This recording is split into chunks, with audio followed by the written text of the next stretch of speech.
Hello बच्चों, कैसे हो आप सब। My name is Sanya Nair, your chemistry teacher, mentor और दोस्त, और आप सभी का तहे दिल से स्वागत करती हूँ हमारे इस अमेजिंग प्लेटफॉर्म पीडब्ल्यू पर। तो जैसे कि आप लोग जानते हो कि हमारा एक बहुत ही प्यारा सा बैच चल रहा है, that is the sprint batch, जिसमें हम हर एक चैप्टर को वन शॉट लेक्चर्स में फिनिश कर रहे हैं।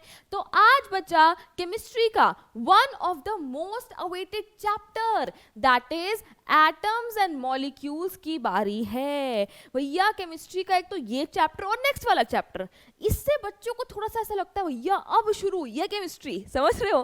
तो आज हम इस चैप्टर को टैकल करने वाले हैं और इस लेक्चर के एंड तक आते आते पता क्या होगा, आप एटम्स एंड मॉलिक्यूल्स के डर को भी टाटा बाय बाय कर रहे होगे और इस चैप्टर को भी with all the concepts crystal and clear, इसको भी टाटा बाय बाय कर रहे होगे। तो चलिए बच्चा फिर अपने लेक्चर को शुरू करते हैं। सबसे पहले अगर हमें एटम्स एंड मॉलिक्यूल्स के बारे में पढ़ना है तो भैया उसके बारे में जरा उसकी हिस्ट्री भी देख लेते हैं, ठीक है। तो अगर एटम्स एंड मॉलिक्यूल्स की हिस्ट्री देखनी तो चलो बैठ दो टाइम मशीन में और चलते हैं पास्ट में। कितना पास्ट में? Around 500 BC. कितना? अराउंड 500 बीसी के आसपास चलते हैं। इस टाइम पे बच्चा एक इंडियन फिलोसोफर थे जिनका नाम था महर्षि कन्नड़, ठीक है। इनका नाम था महर्षि कन्नड़ और इन्होंने क्या बोला? इन्होंने बोला कि भैया एक चीज होती है, एक चीज होती है जिसको इन्होंने पदार्थ बोला। भैया इंडियन फिलोसोफर है तो अपनी हिंदी भाषा का ही प्रयोग करेंगे या और कोई अपनी इंडियन भाषाओं का ही प्रयोग करेंगे। तो इन्होंने बोला कि एक चीज होती है जिसको पदार्थ बोलते हैं। अगर मैं उसे तोड़ता जाऊं तोड़ता जाऊं तोड़ता जाऊं तो एक ऐसा पॉइंट आएगा कि मुझे एक ऐसा पार्टिकल मिलेगा। अगर मैं इसे तोड़ता जाऊं अगर मैं इसे तोड़ता जाऊं तो मुझे एक ऐसा पार्टिकल मिलेगा जिसको मैं और नहीं तोड़ सकता। I can not break it any further. और उन्होंने इस छोटू से पार्टिकल को क्या बोला? उन्होंने इस पार्टिकल को बोला परमाणु। क्या बोला उन्होंने इसको? उन्होंने इसको बोला परमाणु, ठीक है। उसके बाद चलो थोड़ा सा आगे, उसके बाद आते हैं हमारे पकुड़ा कत्यायमा। एक और इंडियन फिलोसोफर आते हैं पकुड़ा कत्यायमा और उन्होंने क्या बोला? उन्होंने बोला दैट दीज पार्टिकल्स, मतलब भैया ये जो परमाणु हैं, they normally exist in a combined form which gives us various forms of matter. उन्होंने बोला कि ये जो परमाणु है ना, ये भैया अकेले नहीं रह सकते, मतलब कुछ रह भी सकते हैं बट जनरली नॉर्मली ये अकेले नहीं रह सकते। ये कैसे रहते हैं? They normally exist in a combined form. ये किसी ना किसी के साथ भैया दोस्ती बना के, रिश्ता बना के रहते हैं। तो ये इंडियन फिलोसोफर्स ने बोला कि भैया पदार्थ है, तोड़ते जाओ परमाणु मिलेगा। और पकुड़ा कत्यायमा ने बोला कि वो जो परमाणु है वो नॉर्मली कंबाइंड स्टेट में एग्जिस्ट करता है। चलो भैया आगे, इंडियन फिलोसोफर्स हो गए तो थोड़े और फिलोसोफर्स के बारे में जान लो। फिर आए ग्रीक फिलोसोफर्स। कौन? Democritus and Leucippus. उन्होंने भी वही सेम चीज ही बोली कि if we go on dividing matter, अब हम पदार्थ से मैटर पे आ गए भैया, लैंग्वेज चेंज हो गई है। If we go on dividing matter, हमें पता है मैटर क्या होता है। अगर हम मैटर को तोड़ते रहें, डिवाइड करते रहें तो there will come a stage when particles obtained cannot be divided further। एक ऐसा पॉइंट आएगा कि मुझे एक ऐसा पार्टिकल मिलेगा जिसको मैं और डिवाइड नहीं कर सकती। जिस चीज को मैं और डिवाइड नहीं कर सकती वो इनडिविजिबल है, मतलब मुझे एक इनडिविजिबल पार्टिकल मिलेगा जिसका नाम उन्होंने क्या रखा? एटम रखा। उन्होंने बोला if we keep on dividing matter there will come a time when we have a particle which can not be divided further. तो उन्होंने उसका नाम रख दिया एटम, ठीक है। तो ये हमने फिलोसफीज और रिसर्चेस के बारे में देख लिया। बट बच्चा ये जो सारी चीजें थी ना, ये सारी चीजें ना मतलब फिलोसफीज और रिटन टेक्स्ट रह गए। इन पे काम होता गया और फाइनली 18th सेंचुरी के अराउंड हमें कुछ ऐसे लॉज मिले, हमें कुछ ऐसे लॉज ऑफ केमिकल कॉम्बिनेशन मिले जिन्होंने इनको, इन एटम्स को, इन परमाणुओं को और अच्छे से एक्सप्लेन करा। भैया ये कैसे कंबाइन करते हैं, ये कैसे एग्जिस्ट करते हैं, इनका नेचर क्या है, ठीक है। तो हमारे पास क्या आए? लॉज ऑफ केमिकल कॉम्बिनेशंस आए। और हमें कौन से दो लॉज देखने हैं केमिकल कॉम्बिनेशन के? पहला है law of conservation of mass और दूसरा है हमारे पास लॉ ऑफ कांस्टेंट प्रोपोर्शन। तो हमारे कौन से दो लॉज हो गए? Law of conservation of mass and law of constant proportions under the laws of chemical combination. तो सबसे पहले आइए देखते हैं law of conservation of mass. बच्चा हमें नाम से ही पता लग रहा है मास कंजर्व हो रहा है। समझो, Law of conservation of mass was given by Lavoisier in 1774. According to the law of conservation of mass, mass is neither created nor destroyed in a chemical reaction. There is no change in mass during a chemical reaction. सबसे पहले बच्चा chemical reaction को समझते हैं क्या होता है। मैंने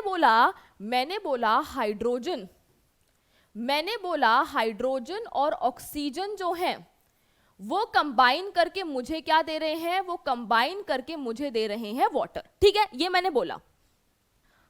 ठीक है, क्लियर है? तो ये है एक केमिकल रिएक्शन। मैं इसको कैसे लिख सकती हूं?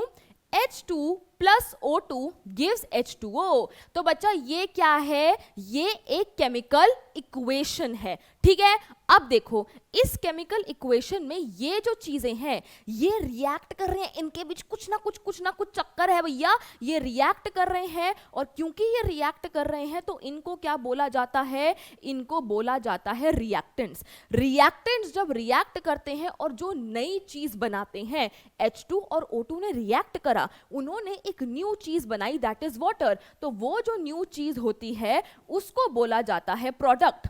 उसको क्या बोला जाता है? प्रोडक्ट। तो इस केमिकल इक्वेशन में मेरे पास रिएक्टेंट्स हैं जो रिएक्ट करते हैं और जो नई चीज बनती है उनके रिएक्शन से, उसको बोला जाता है प्रोडक्ट। तो लॉ ऑफ कंजर्वेशन ऑफ मास कहता है कि रिएक्शन से पहले जितना मास था, मतलब रिएक्शन से पहले जितना मास था मतलब रिएक्टेंट्स का जितना मास था। रिएक्शन से पहले क्या था? रिएक्टेंट्स ही तो थे ना। तो लॉ ऑफ कंजर्वेशन ऑफ मास कहता है कि रिएक्शन से पहले जितना मास था उतना ही मास रिएक्शन के बाद भी होगा। अगर रिएक्शन से पहले मेरा टोटल मास x था तो रिएक्शन के बाद भी टोटल मास जो है वो x ही रहेगा। मास ना ही नष्ट होता है ना ही नया जन्म लेता है। मास can neither be created nor be destroyed in a chemical reaction. देखो इसको समझो, ऐसे समझते। लेट अस सपोज बच्चा मेरे पास एक बड़ा बीकर है जिसमें है केमिकल 1 और एक अंदर छोटा सा बीकर एक और है, अंदर एक छोटा सा बीकर और है जिसमें पड़ा है केमिकल 2। तो मैंने इस पूरे सेटअप का, इस पहले बीकर का, बड़े बीकर का, छोटे बीकर का, इन सारे केमिकल्स का मास निकाला तो वो 80 ग्राम आया। अब मैंने क्या करा? मैंने ना अंदर ऐसे उंगली डाल के ना ये बीकर का गिरा दिया कि भैया 1 और 2 रिएक्ट कर जाए। ठीक है, तो पहले मेरे पास क्या था? मेरे पास रिएक्टेंट्स में क्या थे? रिएक्टेंट्स में मेरे पास थे 1 और 2। जब 1 और 2 रिएक्ट करे, देखो ये बीकर यहाँ पे गिरा हुआ है, अगर आप लोगों को मतलब गिरा हुआ नहीं है, मतलब ये समझ लो, गिरा हुआ मैं दिखा नहीं सकती, ड्राइंग बहुत बेकार है मेरी, मतलब आप ये समझ लो कि 1 और 2 जब मिल गए तो क्या हुआ? एक नया प्रोडक्ट बना जो कि क्या है? 3। तो मेरा यहाँ पे प्रोडक्ट क्या हो गया? प्रोडक्ट हो गया मेरा 3। जब मैंने इसका मास निकाला, भैया कोई ये सोचेगा यार ये 1 है ये 2 है, इनका मास अलग होगा, जो नई चीज बनी है यार हल्की भी हो सकती है भारी भी हो सकती है, हमें क्या पता। बट ये देखा गया कि जब इनके बीच में रिएक्शन हो गया, 1 और 2 के बीच में रिएक्शन हो गया, तब जो नई चीज बनी यानी कि जो मेरा प्रोडक्ट बना, इस पूरे का जब मास निकाला गया, बड़े बीकर का, छोटे बीकर का, और जो मुझे मिला है उसका भी मास कितना आया? 80 ग्राम आया। मतलब रिएक्शन से पहले जितना मास था, रिएक्शन से पहले जितना मास था बिफोर, उतना ही रिएक्शन के बाद भी है आफ्टर द रिएक्शन। और यही क्या है? यही है law of conservation of mass. ठीक है, तो क्या मैं लॉ ऑफ कंजर्वेशन ऑफ मास में ये कह सकती हूं कि टोटल मास ऑफ रिएक्टेंट्स, यानी कि रिएक्शन से पहले क्या प्रेजेंट होते हैं? रिएक्टेंट्स प्रेजेंट होते हैं। तो total mass of reactants is equal to total mass of products. Reaction के बाद क्या मिलता है? मुझे प्रोडक्ट्स मिलते हैं। तो रिएक्शन से पहले जितना मास है उतना ही रिएक्शन के बाद होगा, यानी कि total mass of reactants is equal to total mass of products. तो ये कहता है law of conservation of mass. ठीक है, तो आइए इससे रिलेटेड एक क्वेश्चन देखते हैं। ठीक है, क्वेश्चन में कह रहा है sodium carbonate reacts with ethanoic acid. तो मतलब ये दोनों क्या हो गए? रिएक्टेंट्स हो गए। Sodium carbonate reacts with ethanoic acid to give sodium ethanoate, ये मेरे प्रोडक्ट्स हैं, नई चीजें बनी है ना, to give me sodium ethanoate plus carbon dioxide plus water. इनके तो फॉर्मूला सिंपल है, ये तो आपको आते हैं ना, तो मैंने भी एज इट इज लिख दिए।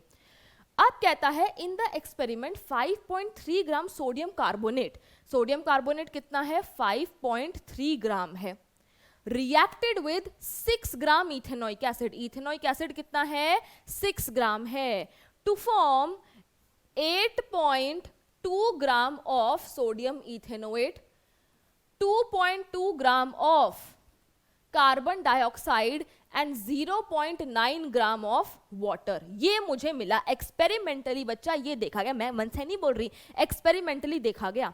Show that this data verifies the law of conservation of mass. Law of conservation of mass कहता है कि total mass of reactants is equal to total mass of products, मतलब रिएक्शन से पहले जितना मास था उतना ही मास रिएक्शन के बाद भी होना चाहिए। अगर ये हो रहा है तो मतलब law of conservation of mass is verified। देखो 5.3 प्लस 6 कितना होता है 11.3 ग्राम होता है, तो मेरा टोटल मास ऑफ रिएक्टेंट्स कितना आ गया 11.3 आ गया।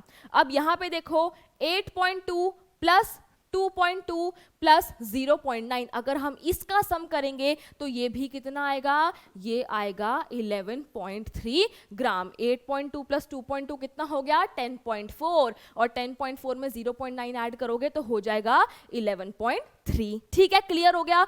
Total mass of reactants is equal to total mass of products. तो इससे मेरा क्या वेरीफाई हो गया, law of conservation of mass verify हो गया। देख लो एक बार इसको समझ आया कि नहीं आया। ठीक है, ओके, देन नेक्स्ट चलते हैं, और नेक्स्ट हमारा लॉ है law of constant proportions. Law of conservation of mass clear हो गया, अब लॉ ऑफ कांस्टेंट प्रोपोर्शंस पे आते हैं। Law of constant proportion given by Proust in 1779. It noted that many compounds were composed of 2 or more elements, and each such compound had the same element in the same proportion irrespective of where the compound came from. देखो बच्चा ये कहना चाह रहा है, late us suppose मैंने एक compound ले लिया, क्या पानी ले लिया, जल ले लिया, ठीक है जल लीजिए, हमने जल ले लिया, ओके। अगर मैं वाटर को तालाब से लूं, नदी से लूं, झरने से लूं, बिजलेरी से लूं, बिलजेरी से लूं, किनली से लूं, जिस मर्जी से मैं पानी ले लूं, पानी हर केस में H2O ही होगा। देखो each compound had the same elements in the same proportion. पानी में हमेशा सेम एलिमेंट्स हाइड्रोजन और ऑक्सीजन ही होंगे, और उनका रेशियो क्या होगा, पिछली क्लास में बताया था, पिछले लेक्चर में क्या होगा, सही पकड़े हैं, हाइड्रोजन इज टू ऑक्सीजन का रेशियो हो जाएगा 1:8। क्या हो जाएगा 1:8 हो जाएगा, और यही क्या है, यही है law of constant proportion. Constant proportion एक फिक्स्ड रेशियो। देखो क्या कहता है ये law, in a chemical substance, मैंने वाटर ले लिया, the elements are always present in a definite proportion by mass. Water मैं चाहे कहीं से भी लूं, उसमें हाइड्रोजन और ऑक्सीजन हमेशा 1:8 के रेशियो में ही होंगे, 1:8 बाय मास। अब ये बाय मास कैसे आया, इसको आइए देखते हैं। हम इसी लेक्चर में आगे जाके सब समझ लेंगे एटॉमिक मास का किस्सा, बट अभी थोड़ा सा भरोसा कर लो यार मैडम पे। तो एक हाइड्रोजन एटम का जो मास होता है वो होता है 1 AMU, या फिर 1U भी लिख सकते हैं, बस अभी इतना समझो। और यहां पे मेरे पास कितने हाइड्रोजन हैं, 2 हैं, तो एक का 1 है तो 2 हाइड्रोजन एटम के लिए 2 लिख दिया। एक ऑक्सीजन एटम का मास होता है 16 AMU, या फिर 16U भी लिख सकते हैं, और यहाँ पे एक ही ऑक्सीजन एटम है तो मैंने यहाँ पे 16 लिख दिया। अब सिंपल मैथ्स है, आंसर क्या आ गया 1:8, और ये रेशियो किसके रिस्पेक्ट में आया, विद रिस्पेक्ट टू मास। तो अब समझे कि बाय मास क्यों लिखते हैं। In a chemical substance elements are always present in a fixed ratio in a fixed proportion by mass. इसको एक और एग्जांपल से समझते हैं। लेट अस सपोज मेरे पास है कार्बन डाइऑक्साइड, इसमें क्या है, इसमें हमारे पास कार्बन है और इसमें ऑक्सीजन है। अब इसका क्या मतलब हुआ, इस लॉ के अकॉर्डिंग कार्बन डाइऑक्साइड चाहे मुझे दुनिया के किसी भी कोने से मिल जाए, ऊपर से नीचे से लेफ्ट से राइट से कहीं से भी कार्बन डाइऑक्साइड मिल जाए, उसमें कार्बन और ऑक्सीजन ही होंगे और एक फिक्स रेशियो में ही होंगे। ये फिक्स रेशियो देखिए कैसे निकलेगा, एक कार्बन एटम का मास होता है बच्चों 12U या AMU, एक ही बात है, वो भी आपको आगे समझ आ जाएगा। और एक ऑक्सीजन एटम का मास अभी हमने पीछे ही देखा है कि 16 AMU या 16U है। यहाँ पे एक ही कार्बन प्रेजेंट है तो मैंने यहाँ 12 लिख दिया। यहाँ पे दो ऑक्सीजन प्रेजेंट है, एक का 16 है तो दो का क्या हो गया, 32 हो गया। तो ये किससे जाएगा, 4 3 जा 12, 4 8 जा 32। तो कार्बन और ऑक्सीजन जो है हमेशा 3:8 के ही रेशियो में होंगे। और यहाँ पे हम क्या लिख देंगे, बाय मास, क्योंकि ये रेशियो हमने किसके रिस्पेक्ट में निकाला है, मास के रिस्पेक्ट में निकाला है। तो यही कहता है हमारा लॉ ऑफ कांस्टेंट प्रोपोर्शंस। तो आप लोगों को क्लियर हो गया, लॉज ऑफ केमिकल कॉम्बिनेशन समझ आ गए, बहुत बढ़िया। चलो आगे बढ़ते हैं बच्चा, और फिर देखते हैं डाल्टन्स एटॉमिक थ्योरी। तो देखिए अभी तक फिर हमारी जितनी भी थ्योरीज आ रही थी, मतलब काम चल ही जा रहा था यार, साइंटिस्ट को एक नई चीज मिल गई यार, एकदम बढ़िया सी चीज मिल गई, तो काम चल रहा था, उस पर चल रहा था। फिर फाइनली आए डाल्टन और उन्होंने एक ऐसी थ्योरी दी जिसने उस टाइम पे ना वर्ल्ड को रेवोल्यूशनाइज कर दिया। देखिए his theory became one of the foundations of modern chemistry. जितनी भी उस टाइम पे थ्योरीज ऑलरेडी एग्जिस्टिंग थी, उन्होंने अपना खुद काम करा, पुरानी थ्योरीज को पढ़ा, उसको रिलेट करा और एक समराइज करके, सारी चीजों को समराइज करके एक अपनी theory the, which became Dalton's atomic theory. वो अलग बात है कि आगे जाके उसके ऑलमोस्ट सारे पोस्टुलेट गलत साबित हुए, बट यार इसमें उनकी क्या गलती, सॉरी उसमें उनकी क्या गलती, क्यों, क्योंकि उस टाइम पे जितना नॉलेज अवेलेबल थी, जितना वो एक्सपेरिमेंट कर पाए, उसके हिसाब से उन्होंने अपनी थ्योरी दे दी। जैसे कि मम्मी ने कहा आज शाम को मैं पालक पनीर बना रही हूँ। अब पापा को फोन करा कि भैया आज शाम को आओगे तो पालक पनीर बनाना है, मैंने पनीर को ले आना है ना। अब पीछे से या मम्मी ने कहा यार मैं क्या खाली बैठूं, पालक पड़ी है, टमाटर पड़े हैं, प्याज पड़ा है, मसाले मसूले हैं, मैं ना पालक बना के रख देती हूँ, जब शाम को पनीर आएगा उसमें डाल दूंगी, बन गया पालक पनीर। पर आप मम्मी के पास दोपहर को पहुंच गए, हे आप तो कह रहे थे पालक पनीर बनाओगे, ये तो पालक बना के छोड़ दी आपने। तो इसमें मम्मी की क्या गलती, अभी पनीर है ही नहीं, अभी पनीर है ही नहीं, तो मम्मी पनीर लाएगी कहाँ से। सिमिलरली उस टाइम पे जितना मटीरियल था, जितनी डिस्कवरीज हो रखी थी, वो जितनी कर पाए उन्होंने उस हिसाब से अपनी थ्योरी बनाई। पर इसको पढ़ना इसलिए जरूरी है because it revolutionised the science field and it became one of the foundations of modern chemistry. ठीक है, क्लियर है। तो आइए देखते हैं कि डाल्टन्स एटॉमिक थ्योरी है क्या। द वेरियस पॉस्टुलेट्स, पॉस्टुलेट्स का मतलब होता है उन्होंने क्या अज्यूम करा, उन्होंने क्या अपने ओपिनियंस दिए, क्या पॉइंट्स दिए। तो various postulates of Dalton's atomic theory are all matter is made up of very tiny particles called atoms which participate in chemical reactions। ठीक है, तो ये तो हमारे को एनीवेज पता ही है कि all matter, एक सेकेंड, ये तो हमारे को एनीवेज पता ही है कि all matter is made up of very tiny particles called atom. Matter छोटे छोटे पार्टिकल्स से मिलकर बना होता है, चैप्टर 1 और 2 में यही पढ़ा है और हमारे को क्लियर हो गए हैं कि वो टाइनी पार्टिकल्स यही सब हैं। ठीक है, which participate in chemical reaction. Then we have atoms are indivisible particles which can not be created और destroyed in a chemical reaction.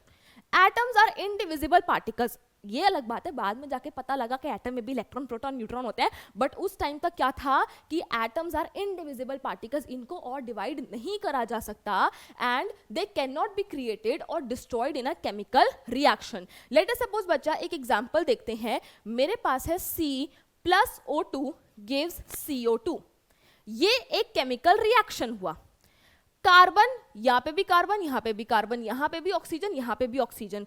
क्या कोई नया एटम पैदा हो गया कि भैया कार्बन को हटाओ, हम यहाँ पे ना CO2 नहीं बनाएंगे, हम तो यहाँ पे कुछ और ही HO2 CZ कुछ भी ऐसे बना देंगे? नहीं, जो एटम्स मेरे यहीं पे थे वो भी वो ही वाले यहाँ पे हैं। तो कोई नया एटम क्रिएट नहीं हो जाता, ना ही नष्ट हो जाता कि भैया छोड़ो कार्बन को हटाओ, फुर्र नष्ट कर दो इसको, यहाँ पे तो हम कुछ अपना बढ़िया पार्टी शार्टी करेंगे। नहीं, एक और एग्जाम्पल देखो, मेरे पास है CaCO3 gives CaO plus CO2। ये एक केमिकल रिएक्शन है। अगर आप यहाँ पे देख सकते हैं तो मेरे पास कैल्शियम है, यहाँ भी कैल्शियम है, मेरे पास कार्बन है, यहाँ भी कार्बन है, मेरे पास 3 ऑक्सीजन है, यहाँ पे भी 3 ऑक्सीजन है। कोई नया एटम नहीं बना, कोई एटम डिस्ट्रॉय नहीं हुआ, जितने यहाँ पे थे उतने ही यहाँ पे है। तो एक केमिकल रिएक्शन के दौरान एटम्स ना ही क्रिएट हो जाते हैं, कोई नई चीज नहीं बन जाती भैया, और ना ही डिस्ट्रॉय हो जाते हैं। जो यहाँ है वो ही यहीं पे रहेंगे, बस उनका थोड़ा रीअरेंजमेंट हो जाएगा, ठीक है, उनका अरेंजमेंट चेंज हो जाएगा। Next we have atoms of a given element are identical in mass and chemical properties. Let us suppose मैंने ऑक्सीजन एलिमेंट ले लिया, ऑक्सीजन एलिमेंट में जितने भी ऑक्सीजन के एटम्स होंगे उन सबका मास क्या होगा, सेम होगा, उन सबकी केमिकल प्रॉपर्टीज क्या होंगी, सेम होगी, ये भी बोला उन्होंने।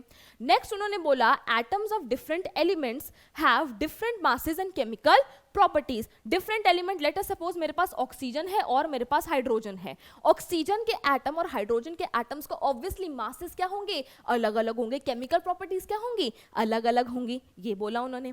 Then we have atoms combine in the ratio of small whole numbers to form compound. बेटा मैथ्स आता है ना, होल नंबर पता है हमें क्या होते हैं। अब देखो atoms combine in the ratio of small whole numbers to form compounds, इसको समझते हैं। तो क्या आपने कभी सुना है कि ऐसा कर बेटा, क्या कर, 2.25 एटम्स ले ले हाइड्रोजन के, ठीक है, 2.25 एटम ले ले ऑक्सीजन के और पानी बना दे जाके, ऐसा तो हमने कभी नहीं सुना।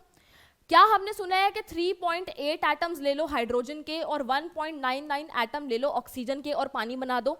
नहीं, एटम्स जो है वो आधे पौने कंबाइन नहीं होते हैं, एटम्स हमेशा पूरे होल नंबर्स में कंबाइन होते हैं। अगर मैं बात करूं H2O की, तो H2O में 2 हाइड्रोजन के एटम्स हैं और 1 ऑक्सीजन का एटम है।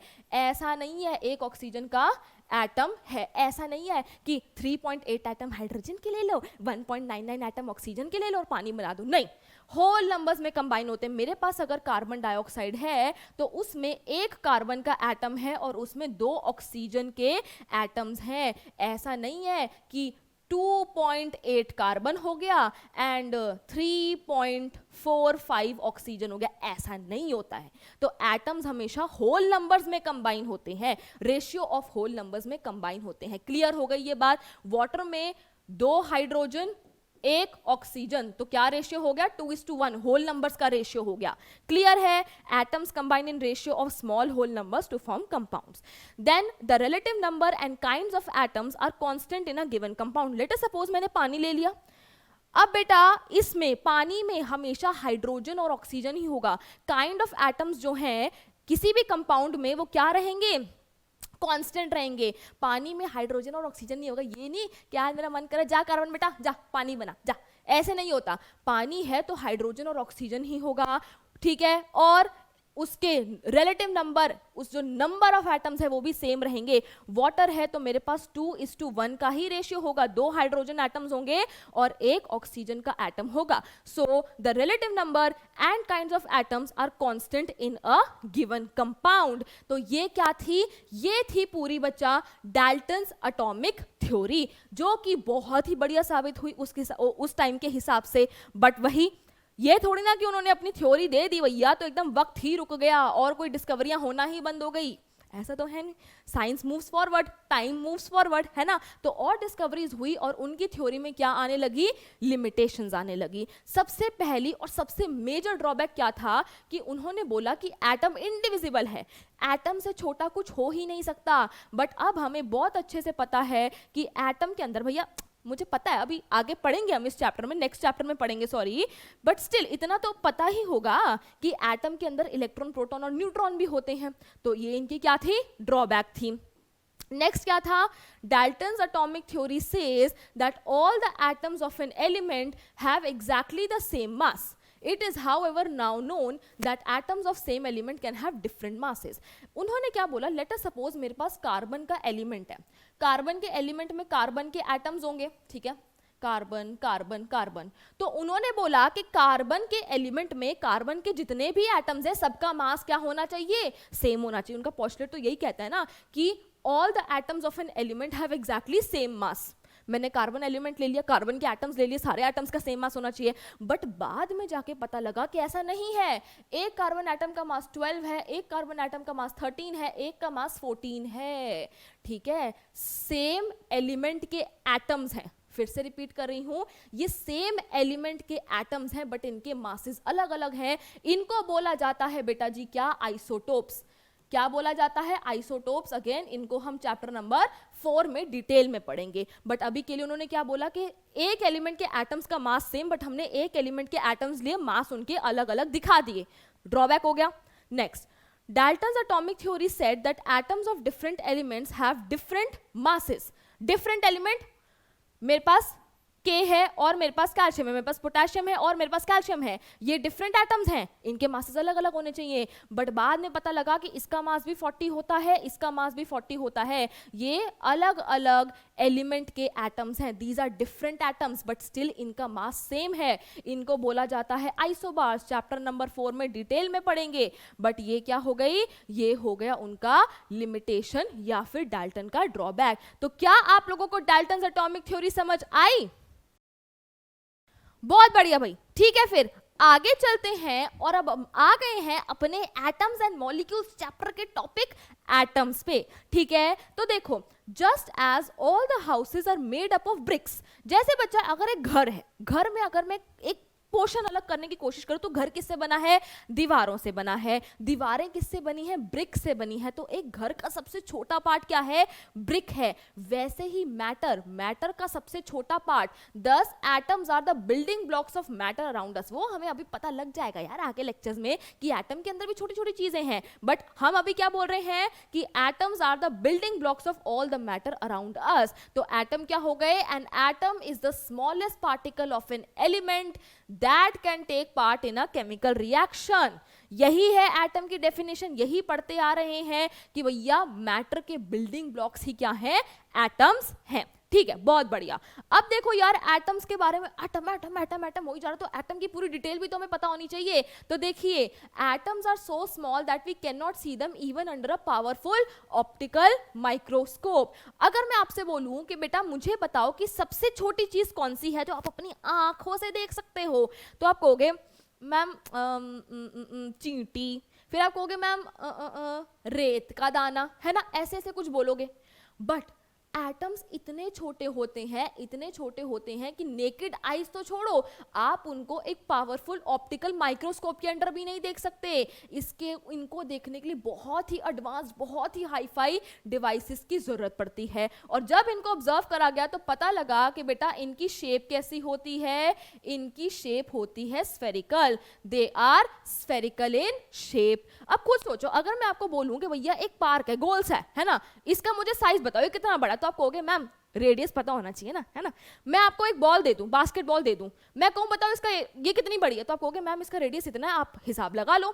इसका रेडियस है फॉर एग्जांपल 20 सेंटीमीटर है, हिसाब लगा लो। पार्क का मैम रेडियस 1 किलोमीटर है, हिसाब लगा लो। मतलब अगर मेरे पास स्फेरिकल चीजें हैं तो मुझे उनका साइज पता करने के लिए क्या चाहिए होता है? रेडियस चाहिए होता है। ठीक है, देखो अब क्या लिखा है, atoms are very very small in size. ठीक है, The size of an atom is indicated by its radius। मैंने यही बोला ना, रेडियस हमें चाहिए। अब एटम के रेडियस को क्या बोलते हैं? एटॉमिक रेडियस बोलते हैं। अब बच्चा अगर मैं बोलूं कि पार्क का रेडियस, तो आप कहोगे मैम 1 किलोमीटर, बॉल का रेडियस 10 सेंटीमीटर, 20 सेंटीमीटर, 50 सेंटीमीटर, ऐसे ऐसे बोलोगे। बट एटम इतने छोटे हैं कि हम उन्हें नेकेड आई से, क्या पावरफुल माइक्रोस्कोप से भी नहीं देख सकते। तो क्या आप उनके लिए सेंटीमीटर, मीटर, किलोमीटर, मिलीमीटर भी यूज नहीं कर सकते। तो उनके रेडियस के लिए क्या यूनिट यूज करी जाती है? यूनिट यूज करी जाती है नोन एज नैनोमीटर। जैसे 1 किलोमीटर 1000 मीटर के बराबर होता है ना, वैसे ही 1 नैनोमीटर इज इक्वल टू 10 की पावर -9 मीटर, यानी कि 1/10 की पावर 9 मीटर। आपको बताऊं 1 नैनोमीटर कितना छोटा होता है। लेट अस सपोज मेरे पास एक बहुत बड़ी कोई लाइन सी है, अगर मैंने इस लाइन को छोटे छोटे छोटे छोटे पार्ट्स में डिवाइड कर दिया, कितने पार्ट्स में? 10 की पावर 9 पार्ट्स में, मतलब 1 2 3 4 5 6 7 8 9। अगर मैंने इस बड़ी सी लाइन को इतने टुकड़ों में डिवाइड कर दिया तो उसमें से जो ये टुकड़ा होगा ना, ये है 1 नैनोमीटर। इतनी छोटी क्वांटिटी होती है। तो हम एटॉमिक रेडियस को जनरली किस में कैलकुलेट करते हैं? नैनोमीटर्स में कैलकुलेट करते हैं, जिसको हम nm करके लिख सकते हैं। ठीक है, क्लियर हो गया? ऑलराइट, चलो अब जो है एटम्स के बारे में, भाई एटम का शेप जान लिया, एटम की साइज जान लिया, ठीक है। अब यार हमारे को क्या जरूरत पड़ी, हमारे को जरूरत पड़ी एलिमेंट्स के ना सिंबल्स रखने की। अब इन पर धड़ा धड़ा काम शुरू हो गया यार, ये रिएक्शन काम चल रहा है, तो ना बहुत टाइम कंज्यूमिंग है बार बार लिखना कि भैया हाइड्रोजन है वो ऑक्सीजन के साथ कंबाइन हो रहा है, मुझे वाटर दे रहा है, या फिर ये लिखना कि मेरे पास कैल्शियम कार्बोनेट है, ठीक है, ये टूट के मुझे कैल्शियम ऑक्साइड दे रहा है और साथ में कार्बन डाइऑक्साइड दे रहा है। भैया बहुत टाइम कंज्यूमिंग है यार। तो अब रिक्वायरमेंट किसकी थी कि एलिमेंट्स के ना सिंबल्स रखो, कुछ छोटू मोटू, जैसे बलविंदर बल्लू बन गया, आदित्य आदि बन गया है ना, मोनिका मोनू बन गई, वैसे ही इनके कुछ सिंबल्स रखो। तो अब आए हमारे डाल्टन भाई साहब, डाल्टन अंकल आए, कहते मैं बताऊंगा मैं बताऊंगा मैं बताऊंगा। हमने कहा बताओ, हमने नहीं, उस टाइम पे लोगों ने कहा बताओ। उन्होंने क्या बोला, देन पहले हम डाल्टन के सिंबल पढ़ेंगे, फिर हम मॉडर्न सिंबल्स पढ़ेंगे। तो डाल्टन ने क्या बोला कि ऐसा करो यार, एलिमेंट्स को ना ऐसे ऐसे सिंबल दे दो। हाइड्रोजन के लिए गोला बनाओ, उसके अंदर एक और गोला बनाओ, कार्बन के लिए ऐसे बनाओ, ऑक्सीजन के लिए खाली ऐसे गोला बना दो, फास्फोरस के लिए बीच में ऐसे ऐसे बना दो, सल्फर का तो ये मर्सिडीज वाला बना दो, प्लैटिनम का ऐसे बना दो। उन्होंने कहा कि ना ऐसे रिप्रेजेंट करते हैं हम सिंबल्स को, ऐसे रिप्रेजेंट करते। Dalton was the first scientist to use symbols to represent the elements. ये हाइड्रोजन एलिमेंट है, ये सिंबल, कार्बन का ये सिंबल। तो यार ये ना बहुत, आप खुद सोचो साइंटिस्ट लैब में काम कर रहे हैं, उनके पास सिर्फ 2 सेकंड का टाइम है, रिएक्शन कुछ उनके सामने हो रहा है, ठीक है, एकदम बड़ा जबरदस्त कुछ हो रहा है उनके सामने, उनके पास 2 सेकंड का टाइम है उसको लिखने के लिए। अब सोचो उन्हें देखने को मिल रहा है, अरे भाई साहब यहाँ पे क्या बन गया, यहाँ पे लेड बन रहा है और यहाँ पे गोल्ड बन रहा है फॉर एग्जाम्पल, ठीक है। अब 2 सेकंड में उनको पहले ये गोल्ड बनाना पड़ेगा, गोला बनाया, ऐसे ऐसे ऐसे ऐसे करा, है ना, फिर उन्होंने ऐसे कर दिया, अरे नहीं गलत हो गया, इरेजर दे, चल फिर से गोल्ड बनाते हैं, ऐसे ऐसे ऐसे ऐसे करा, फिर ऐसे बनाया, फिर लेड बनाया। मतलब बहुत टाइम कंज्यूमिंग है, 2 सेकंड क्या 20 सेकंड लग जाएंगे इसमें, तो समझ रहे हो। तो ये जो तरीका था ना, Dalton symbols for elements were very difficult to draw and inconvenient to user. हमें टाइम बचाना है अपना, ये चित्रकारियां नहीं करनी हमें। ये देख लो मरकरी की क्या गोले गोले गोले गोले बना रखे अंदर। तो उनका आइडिया बहुत बढ़िया था, ठीक है, कैसे ऐसे कुछ सिंबल्स यूज करो, बट कन्वीनियंट नहीं था। तो फिर हम आगे चले और फिर आए हमारे कौन, जे बर्जीलियस गुरुजी। इन्होंने क्या बोला, ही proposed that the first letter or any other letter of the name of the element should be used as a symbol। देखो हमें एलिमेंट के शॉर्ट फॉर्म्स रखने हैं, हमें एलिमेंट्स को क्या देना है, सिंबल्स देने हैं, राइट। एलिमेंट्स के नाम ना बच्चे ऑलरेडी पढ़ चुके थे, फॉर एग्जाम्पल हाइड्रोजन वाइड्रोजन, ये सारे नाम ना पढ़ चुके थे, मतलब उस टाइम पे जितने डिस्कवर थे नाम थे। फॉर एग्जाम्पल मेरा नाम क्या है, सान्या, मैंने कोई सिंबल डिस्कवर करा तो मैंने कहा भैया मैं अमर होना चाहती हूँ, तो ऐसा करो इसका नाम रख दो जो मैंने सिंबल डिस्कवर करा है, सान्या जैन, ठीक है। कोई और आया है ना, कोई और बच्चा आया मोनू, उसने रख दिया इसका नाम रख दो मोनोटियम। मतलब कुछ भी, लोग अपने अपने नामों पे जो है रख रहे थे एलिमेंट्स के नाम, जिस जगह पे डिस्कवर हुए उस जगह का नाम रख दिया। ऐसे ऐसे करके एलिमेंट्स के तो नाम थे ऑलरेडी, हमें उनके सिंबल्स चाहिए थे। तो बर्जीलियस जी ने बोला कि उनके नाम में से ही क्या करो, उनका सिंबल निकाल लो। तो भैया लोगों को बहुत पसंद आया, जैसे कि मेरे पास हाइड्रोजन है और मेरे पास हीलियम है, तो उन्होंने क्या बोला कि फर्स्ट लेटर और any other letter of the name of the element can be used as its symbol. Element के नाम ये रहे, मैंने क्या करा, हाइड्रोजन का फर्स्ट लेटर उठाया H, भाई H का सिंबल ये हाइड्रोजन का सिंबल बन गया, लोग तो नाचने लग गए, कहते ये तो बहुत आसान है। अब हीलियम पे आए, इसके लिए भी इन्होंने H कर दिया, फिर चक्कर पड़ा यार दोनों H हो गए हैं, तो उन्होंने कहा रुको रुको ठहर जाओ, H के साथ एक और लेटर लगा दो E, ये बन गया हीलियम, लोग खुश हो गए। बट पता है इसमें ऐसी प्रॉब्लम्स आ सकती थी कि कुछ लोग कहें भैया हम HE ही क्यों ले, हम HL बनाएंगे, हम HM बनाएंगे, मतलब ऐसी प्रॉब्लम्स आ सकती थी। तो उसको टैकल करने के लिए बेटा होता क्या है, IUPAC, कुछ लोग IUPAC भी बोलते हैं, कुछ IUPAC भी बोलते हैं, international union of pure and applied chemistry. ये एक यूनियन है बेटा जो अप्रूव करती है एलिमेंट्स के नेम्स को, सिंबल्स को, यूनिट्स को। तो उन्होंने कहा यार नाम लेकर आओ, हम उस पर क्या लगा देंगे, ठप्पा लगा देंगे कि ठीक है अप्रूव हो गया, ठीक है। तो ऐसे जो है बच्चा सिंबल्स के नाम जो है वो पढ़ना, मतलब एलिमेंट्स के जो सिंबल्स हैं वो बनने शुरू हो गए। अब कुछ चीजें हमारे को ध्यान रखनी, मतलब रूल्स नहीं है बट कुछ ध्यान रखने वाली चीजें हैं। पहला क्या है, पहला जो हमारे को चीज ध्यान रखनी है वो ये है कि जब भी आप सिंबल लिखोगे ना, तो जो उसका फर्स्ट लेटर होना चाहिए ना, वो हमेशा क्या होना चाहिए, कैपिटल होना चाहिए। फर्स्ट लेटर कैपिटल होना चाहिए और जो उसका दूसरा लेटर होगा वो क्या होना चाहिए, वो होना चाहिए स्मॉल। यानी कि अगर मेरे पास हीलियम है तो हीलियम का पहला letter H should be capital and the second one should be small. This is the correct way for writing helium. आप हीलियम को ऐसे नहीं लिख सकते, आप हीलियम को ऐसे नहीं लिख सकते, आप हीलियम को ऐसे नहीं लिख सकते। एक और एग्जांपल देखो, एल्यूमिनियम का सिंबल होता है Al।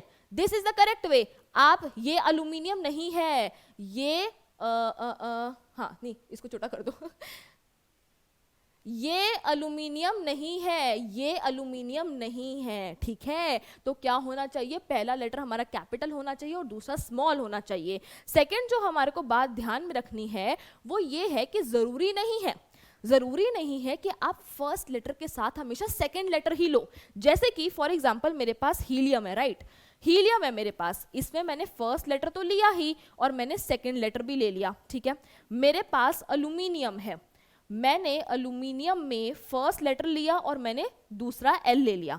बट जरूरी नहीं है कि आप हमेशा फर्स्ट लेटर के साथ सेकंड लेटर ही लो, आप कोई और भी ले सकते हो। जैसे कि मेरे पास है जिंक, जिंक में मैंने Z तो लिया पर मैंने I ना लेके मैंने N ले लिया। So this is the symbol for zinc.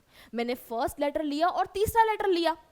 Chlorine देखो, क्लोरीन में मैंने पहला लेटर लिया C बट मैंने H को छोड़ के मैंने L ले लिया, तो क्लोरीन का सिंबल होता है ये। तो सेकंड रूल कहता है कि, मतलब रूल नहीं, सेकंड बात जो ध्यान रखने वाली है कि जरूरी नहीं है कि आपको पहले लेटर के साथ दूसरा ही लेना है, आप कोई और भी यूज कर सकते हैं।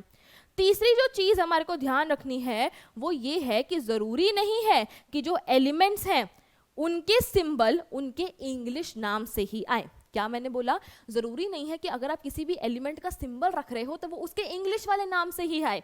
इतना तो हम बचपन से ही जानते हैं कि सोडियम का सिंबल क्या होता है, Na होता है, पर सोडियम को हम तो ऐसे लिखते हैं, ठीक है। ये देखो, उसके बाद हम जानते हैं कि आयरन का जो सिंबल होता है वो Fe होता है। आयरन को लिखा ऐसे जाता है और सिंबल इसका Fe है।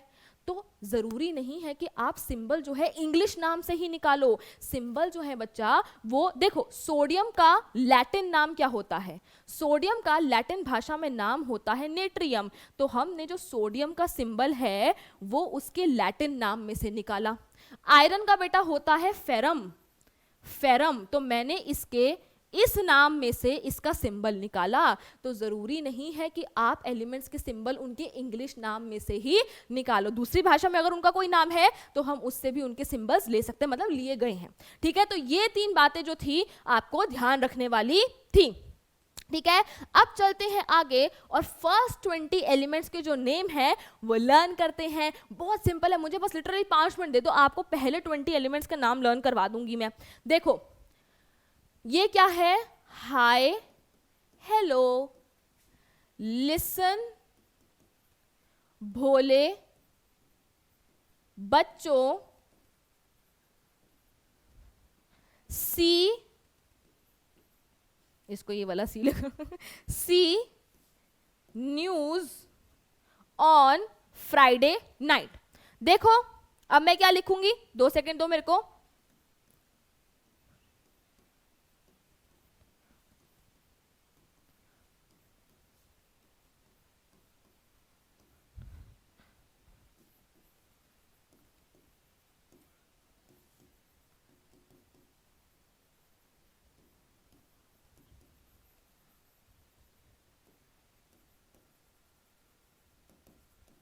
देखो, हाय, हेलो, लिसन, बोले बच्चों, सी न्यूज ऑन फ्राइडे नाइट। इससे कितनी बढ़िया बात भी मिल रही है बेटा। वैसे आजकल लोगों को न्यूज देखना, बच्चों को न्यूज देखना स्पेशली पसंद नहीं है, बट कभी कभार तो देख लिया करो। तो इससे देखो, हाय, हेलो, लिसन, भोले बच्चों, hydrogen, helium, lithium, beryllium, boron, ठीक है।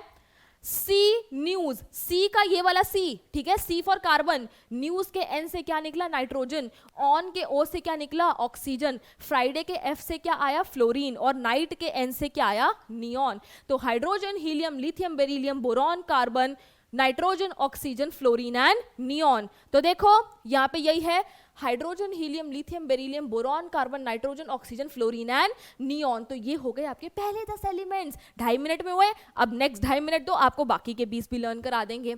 ना मांगो अलादीन से पेप्सी, सोडा, कोला और काजू कतली, और काजू कतली। कोई स्पेलिंग के लिए नहीं बोलेगा, मुझे पता है कि सब बच्चे कहेंगे मैम कतली में सी कैसे कैसे, अभी समझो। ना मांगो, ना ये देख के ही पता लग रहा है व्हाट इज दिस, सोडियम। ना मांगो मैग्नीशियम, अलादीन से आएगा अल्यूमिनियम, सिलिकॉन, पेप्सी के पी से आएगा फॉस्फोरस। ना मांगो अलादीन से Pepsi, sodium, magnesium, aluminium, silicon, phosphorus. Soda के एस से आएगा सल्फर, ठीक है। कोला से आएगा क्लोरीन, और से आएगा आर्गन। काजू के के से आएगा पोटेशियम, और कतली से आएगा हमारा कैल्शियम। देखो, sodium, magnesium, aluminium, silicon, phosphorus, sulphur, chlorine, argon, potassium, calcium. देखो, sodium, magnesium, aluminium, silicon, phosphorus, sulphur, chlorine, argon, potassium, calcium. ना मांगो अलादीन से पेप्सी, सोडा, कोला और काजू कतली। भैया अलादीन आया तो बढ़िया बढ़िया चीजें मांग लो, ये तो मार्केट से खरीद के खा लेंगे हम, ठीक है। तो ये थे बच्चा, ये थे आपके फर्स्ट 20 एलिमेंट्स। लर्न हो गए, समझ आ गए, एक बार इनको देख लो और इनको अपने दिमाग में बिठा लो।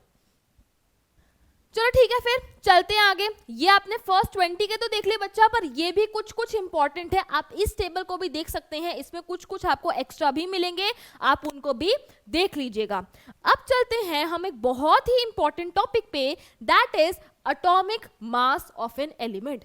बेटा साइंटिस्ट ना एटम्स की स्टडी में एकदम ऐसे इंटरेस्टेड हो गए, घुस गए यार। एटम का साइज देख लिया, शेप देख लिया, उसके सिंबल को भी डिस्कस कर लिया, तो अब जरा उसका मास निकाल लिया जाए। तो जब एक एटम ऑफ हाइड्रोजन का मास निकाला गया, क्या आपको पता है एक हाइड्रोजन एटम का मास होता है 1.673 इंटू 10 की पावर -24 ग्राम, यानी कि 0.00000000000000000001673 ग्राम। अरे भाई साहब, ये है एक हाइड्रोजन एटम का मास। पहले तो एक एक एटम को लो, उसका इतनी मुश्किलों से मास निकालो, और फिर भैया बैठ के रटो यार उनको। साइंटिस्ट ने कहा ना भैया ये अपने बस की ना है, कोई बढ़िया सा कॉन्सेप्ट निकालो एटम का मास निकालने के लिए। तो फिर हमारे पास कॉन्सेप्ट आया क्या, आइए उसको समझते हैं। लेट अस सपोज आज आप किसी भी दिन मम्मी या पापा के साथ मार्केट चले गए सब्जी खरीदने के लिए, ठीक है। आपके पापा या मम्मी ने कहा कि भैया 1 किलो टमाटर दे दो। तो वो क्या करते हैं, जो दुकानदार होता है वो यहाँ पे 1 kg का कोई पत्थर रखता है, मतलब मुझे इसका एग्जैक्ट वर्ड नहीं पता क्या बोलते हैं, बट 1 kg का कुछ यहाँ पे रखता है, वेट रखता है, ठीक है। और उसके रिस्पेक्ट में वो यहाँ पे टमाटर डालता रहता है। जब ये बिल्कुल बैलेंस हो जाए तो वो कहता है ठीक है भैया ये 1 किलो टमाटर हो गए। अब मैंने कहा मुझे 1.5 किलो टमाटर चाहिए, तो वो यहाँ पे आधे किलो का एक और वजन डाल देगा, और यहाँ पे जो है और टमाटर डाल देगा कि ये लो आपके 1.5 किलो टमाटर हो गए। तो बेटा जी हम क्या कर रहे हैं, हम जो है सब्जी के मास को रिलेट कर रहे हैं इसके मास से। मैंने क्या बोला, हम सब्जी के मास को रिलेट कर रहे हैं इन पत्थरों के मास से। हमने सब्जी का मास निकाला विद रिस्पेक्ट टू ये पत्थर, और यही कॉन्सेप्ट क्या है, यही कॉन्सेप्ट है रिलेटिव मास का। मैंने इन सब्जियों का मास तभी निकाल पाई, जब मैंने इसको इसके मास से रिलेट करा। नहीं तो मेरे पास तराजू है, यहाँ मैं टमाटर डालती जाऊं, जब तक मैं यहाँ कुछ डालूंगी नहीं तब तक कैसे पता लगेगा कि कितने टमाटर डाल लिए, टमाटर का कितना मास हो गया, ठीक है। तो इसीलिए देखो हमारे पास क्या है, हमने सब्जियों के मास को रिलेट करा पत्थरों के मास से, और यही कॉन्सेप्ट है रिलेटिव मास का। तो ये कॉन्सेप्ट तो बहुत बढ़िया लगा, तो साइंटिस्ट ने कहा यार चलो इसको हम क्या करते हैं, यूज करते हैं। अब देखो हमने तराजू में जब सब्जियों को तोला तो मुझे एक तरफ एक ऐसी चीज चाहिए थी जिसका मास मुझे ऑलरेडी पता है। यहाँ पे मेरे पास टमाटर है, मुझे नहीं पता कि इनका वजन कितना है, बट जब मैंने यहाँ पे इनको रखा जिनका मास मुझे पता है, तब जाके मैं इन सब्जियों का वजन तोल पाई। सिमिलरली अगर मुझे एटम्स का रिलेटिव मास निकालना है तो इस तराजू में मुझे एक तरफ एक ऐसी चीज रखनी पड़ेगी, मुझे एक तरफ एक ऐसा स्टैंडर्ड रेफरेंस रखना पड़ेगा जिसका मास मुझे ऑलरेडी पता है, तभी तो मैं यहां पे रखे गए एटम का मास उसके रिस्पेक्ट में उससे रिलेट करके निकाल पाऊंगी। समझ रहे हो? ध्यान से सुनना मैं क्या कह रही हूं। मुझे यहां पे एक ऐसा रेफरेंस रखना है, मुझे यहां पे एक ऐसा स्टैंडर्ड रेफरेंस रखना है जिसके रिस्पेक्ट में मैं इन एटम्स का मास निकाल पाऊं जो कि मैं यहां पे रखूंगी। तो उस स्टैंडर्ड रेफरेंस को क्या लिया गया? उस स्टैंडर्ड रेफरेंस को लिया गया कार्बन 12। जैसे मैंने आपको अभी बताया कि भैया कार्बन में कार्बन 12 भी होता है, कार्बन 13 भी होता है, कार्बन 14 भी होता है, अलग अलग मासेज होते हैं। अब जैसे मार्केट जाओ यार, आपको लहंगा खरीदना है, ठीक है, पिंक कलर का भी है, ब्लू कलर का भी है, ब्लैक कलर का भी है, व्हाइट कलर का भी है तो सारे लहंगे ही, बट अलग अलग कलर के। वैसे ही है तो सारे कार्बन आइटम ही, कार्बन की वैरायटी है भैया, ये कार्बन 12, ये कार्बन 13, ये कार्बन 14। तो हमने किसको लिया? हमने कार्बन 12 को लिया। बाकियों को भी, बाकी एलिमेंट्स को भी लेके देखा गया, हाइड्रोजन बात नहीं बनी, ऑक्सीजन बात नहीं बनी, बट हमने फिर फाइनली किसको अपना स्टैंडर्ड रेफरेंस मारा? कार्बन 12 को अपना स्टैंडर्ड रेफरेंस माना। ठीक है, अब ये कैसे हुआ? इतना आसान नहीं है, खत्म नहीं हो गया। ये देखो ये कैसे हुआ, आइए इसको डिटेल में समझते हैं। लेट अस सपोज बच्चों आज हम गए मार्केट, मम्मी नहीं है, पापा नहीं है, मस्ती के मूड में है, भैया 1 किलो सेब दे दो। भैया ने दे दिए 1 किलो सेब। हमने कहा ना भैया आज कुछ तूफानी करते हैं, मुझे 1 किलो सेब मत दो, मुझे ना सिर्फ 1 एप्पल दे दो, मुझे 1 ही एप्पल चाहिए। तो भैया ने कहा यार मेरे पास टाइम नहीं है इतना कि मैं 1 एप्पल को तोलूं, या जैसे भी कैसे करूंगा, 1 एप्पल को कैसे तोलूंगा, 1 किलो ही तोल सकता हूँ ना, मेरे पास तो 1 किलो का है, 1 किलो तोल देता हूँ। हमने कहा ना भैया हम बताएंगे। देखो हमें ना भैया के स्टॉल पे ना एक तरबूज भी दिख गया, ठीक है, वाटरमेलन दिख गया। लेट अस सपोज करो कि इस वाटरमेलन का मास कितना है? 60 ग्राम का है, इसका वजन कितना है? 60 ग्राम है।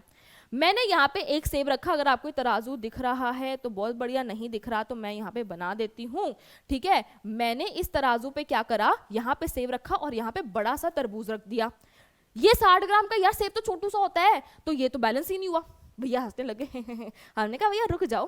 फिर क्या हुआ? मैंने इस वाटरमेलन को 2 पीसेस में डिवाइड कर दिया। टोटल 60 ग्राम का था तो ये भी 30 ग्राम का हो गया, ये वाला पीस भी 30 ग्राम का हो गया। अब मैंने एक पीस उठा के यहाँ पे रखा, उससे भी बात नहीं बनी, अभी भी भारी था। फिर मैंने इस वाटरमेलन को टोटल 4 पीसेस में डिवाइड कर दिया, तो एक पीस 15 का, 15 का, 15 का, 15 का, तब भी बात नहीं बनी। ऐसे करते करते मैंने इस पूरे वाटरमेलन को 12 पीसेस में डिवाइड कर दिया। अब एक पूरा वाटरमेलन 60 ग्राम का था, मैंने उसको 12 इक्वल पीसेस में डिवाइड कर दिया, तो एक पीस कितने का हुआ? 5 ग्राम का हुआ। समझे? जब मैंने एक छोटी सी फांक उठा के यहाँ पे रखी तो ये जो सेब है ये उसके साथ बैलेंस हो गया, और मैंने कहा देखा भैया कम मत समझना हमें, देखो हमने एक सेब का जो है एक सेब तुलवा लिया, अब हमें दे दो। ठीक है, तो क्या करा हमने? इतना बड़ा तरबूज लिया, ठीक है, उसको हमने 12 पीसेस में डिवाइड करा, और मैंने फिर एक पीस को उठाया और मैं यहाँ पे रखना चालू हुई, एक ही पीस रखा, ये बैलेंस हो गया तो बात बन गई। अब इसको रिलेट करो बच्चा कार्बन 12 से। देखो carbon 12 atom has been assigned an atomic mass of exactly 12 atomic mass units. मैंने अभी आपको क्या बोला कि अगर मुझे एटम्स का मास निकालना है, रिलेटिव मास निकालना है, तो मुझे यहाँ पे एक ऐसी चीज रखनी पड़ेगी जिसका मास मुझे पता होना चाहिए, और वो मैंने स्टैंडर्ड रेफरेंस क्या लिया? कार्बन 12 लिया। अब मुझे कार्बन 12 का मास पता होगा तभी तो मैं रिलेटिव मास निकालूंगी बाकियों के। तो कार्बन 12 का मास कितना होता है यार? मैम पे थोड़ा सा भरोसा रखो यार। तो कार्बन 12 का मास जब कैलकुलेट करा गया, कार्बन 12 एटम का मास जब कैलकुलेट करा गया तो वो कितना आया? 12 एटॉमिक मास यूनिट्स, 12 AMU। बच्चा एटम इतना छोटा होता है, आप उसको ग्राम में, किलोग्राम में, मिलीग्राम नहीं यूज कर सकते। उसके लिए क्या यूनिट्स यूज करी जाती हैं? AMU, एटॉमिक मास यूनिट्स, या फिर सिर्फ U, that is unified mass. देखो atomic mass unit was earlier written as AMU। अब समझ आया मैं स्टार्टिंग में AMU क्यों लिख रही थी? But these days atomic mass unit is denoted by U, जिसको यूनिफाइड मास बोलते हो, तो आप लिख सकते हो। This means that a carbon 12 atom has been assigned. एक कार्बन 12 के एटम को कितना मास असाइन करा गया है? एक कार्बन 12 एटम को एग्जैक्टली कितना मास असाइन किया गया है? 12 U का असाइन करा गया है। अब समझो बच्चा, अब कॉन्सेप्ट बहुत इंपॉर्टेंट है बट बहुत ही इंटरेस्टिंग है, समझो इसको। मेरे पास ये एक एटम है, किसका? मेरे पास एक एटम है कार्बन 12 का। मेरे पास एक एटम है कार्बन 12 का, ठीक है, पहले यहां पे समझते हैं। मैंने क्या बोला, 1 एटम ऑफ कार्बन 12 का मास कितना है, 12 AMU है। मैंने नहीं बोला, साइंटिस्ट ने बोला है, आपकी NCERT में लिखा है। एक एटम ऑफ कार्बन 12, यही लिखा है ना यहाँ पे, 1 एटम ऑफ कार्बन 12 का मास कितना है, 12 AMU है। अब सिंपल मैथ्स लगाओ, 12 AMU क्या है, 12 AMU is the mass of 1 atom of carbon 12। Simple बात है, बस उल्टा कर दिया यार, मैथ्स है। तो 1 AMU कितना हो गया, 1 AMU कितना हो गया, 1 AMU हो गया 1/12 into mass of 1 atom of carbon 12। इसको हम समझते हैं। देखो, एक कार्बन 12 को असाइन करा है एग्जैक्टली 12U का मास। मैंने भी यहां पे लिखा, एक कार्बन एटम को असाइन करा गया है 12 AMU। Now since a carbon 12 atom has been assigned an atomic mass of 12 AMU, therefore the atomic unit मतलब AMU, 1 AMU should be equal to 1/12 the mass of carbon 12 atom। मैंने यही लिखा है, एक एटम का 12 AMU है, मतलब 12 AMU is the mass of 1 atom of carbon 12। तो 1 AMU कितना हुआ, सिंपल मैथ्स लगानी है, 12 यहाँ पे नीचे चला गया एंड 1 AMU की वैल्यू आ गई ये। अब इसको पिक्चराइज करते हैं। देखो, मेरे पास एक कार्बन 12 का एटम है, एक एटम है कार्बन 12 का जिसका मास एग्जैक्टली क्या है, 12 AMU है।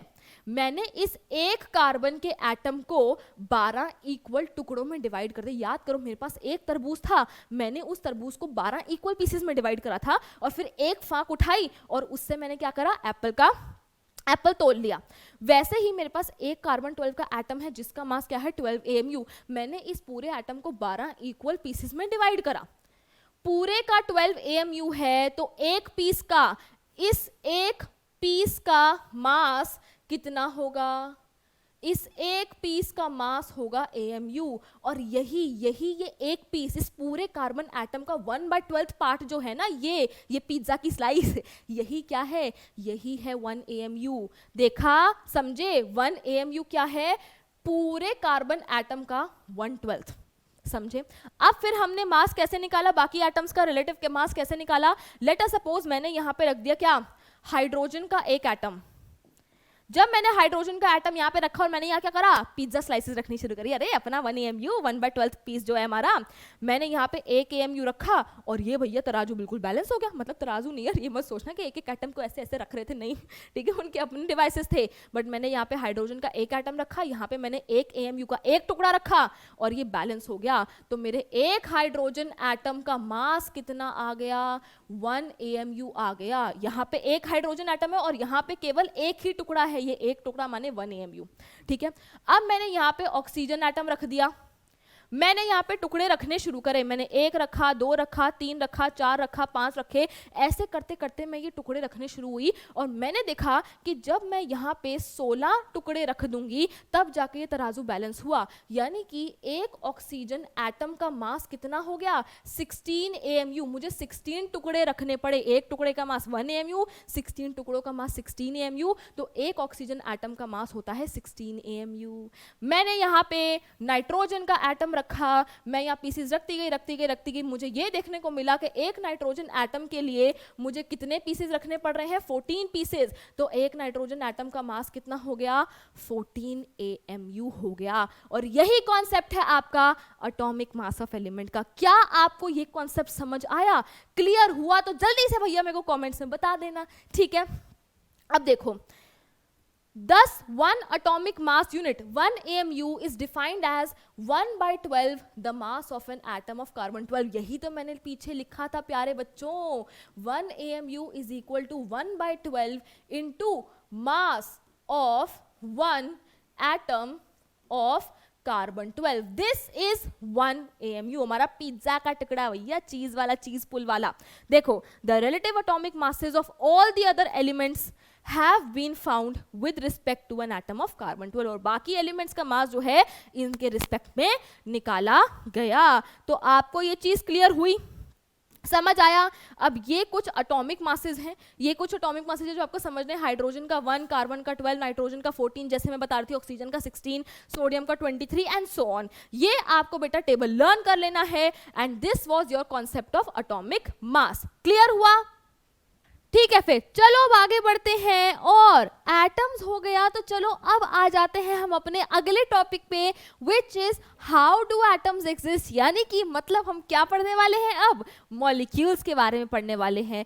तो क्वेश्चन आता है कि एटम एक्सिस्ट करता कैसे है। तो हमारे जो कात्यायन जी थे उन्होंने क्या बोला कि एटम्स जो है वो नॉर्मली जनरली किस स्टेट में एग्जिस्ट करते हैं, कंबाइंड स्टेट में एग्जिस्ट करते हैं। कुछ रह भी सकते हैं भैया अकेले, बट जनरली नॉर्मली वो कंबाइंड स्टेट में एग्जिस्ट करते हैं। और बेटा इन्हीं एटम्स के कॉम्बिनेशन को, यही जब एटम्स कंबाइन होकर ग्रुप ऑफ एटम्स बना देते हैं तो उसी को क्या बोलते हैं, मॉलिक्यूल बोलते हैं। A molecule is a group of 2 और more atoms which are held together strongly by some kind of attractive force। बेटा अगर आपका कोई दोस्त है तो एक दोस्ती, एक फ्रेंडशिप का रिलेशन होगा। अगर आप प्यार करते हो मम्मी पापा से तो लव होगा, किसी से दुश्मनी है तो हेट्रेड होगी। समझ रहे हो मैं क्या कहना चाह रही हूँ? जहां भी कोई रिलेशनशिप है वहां पे एक बीच में एक फोर्स होगी ना, ये फ्रेंडशिप की, ये लव की, हेट्रेड की, etcetera etcetera.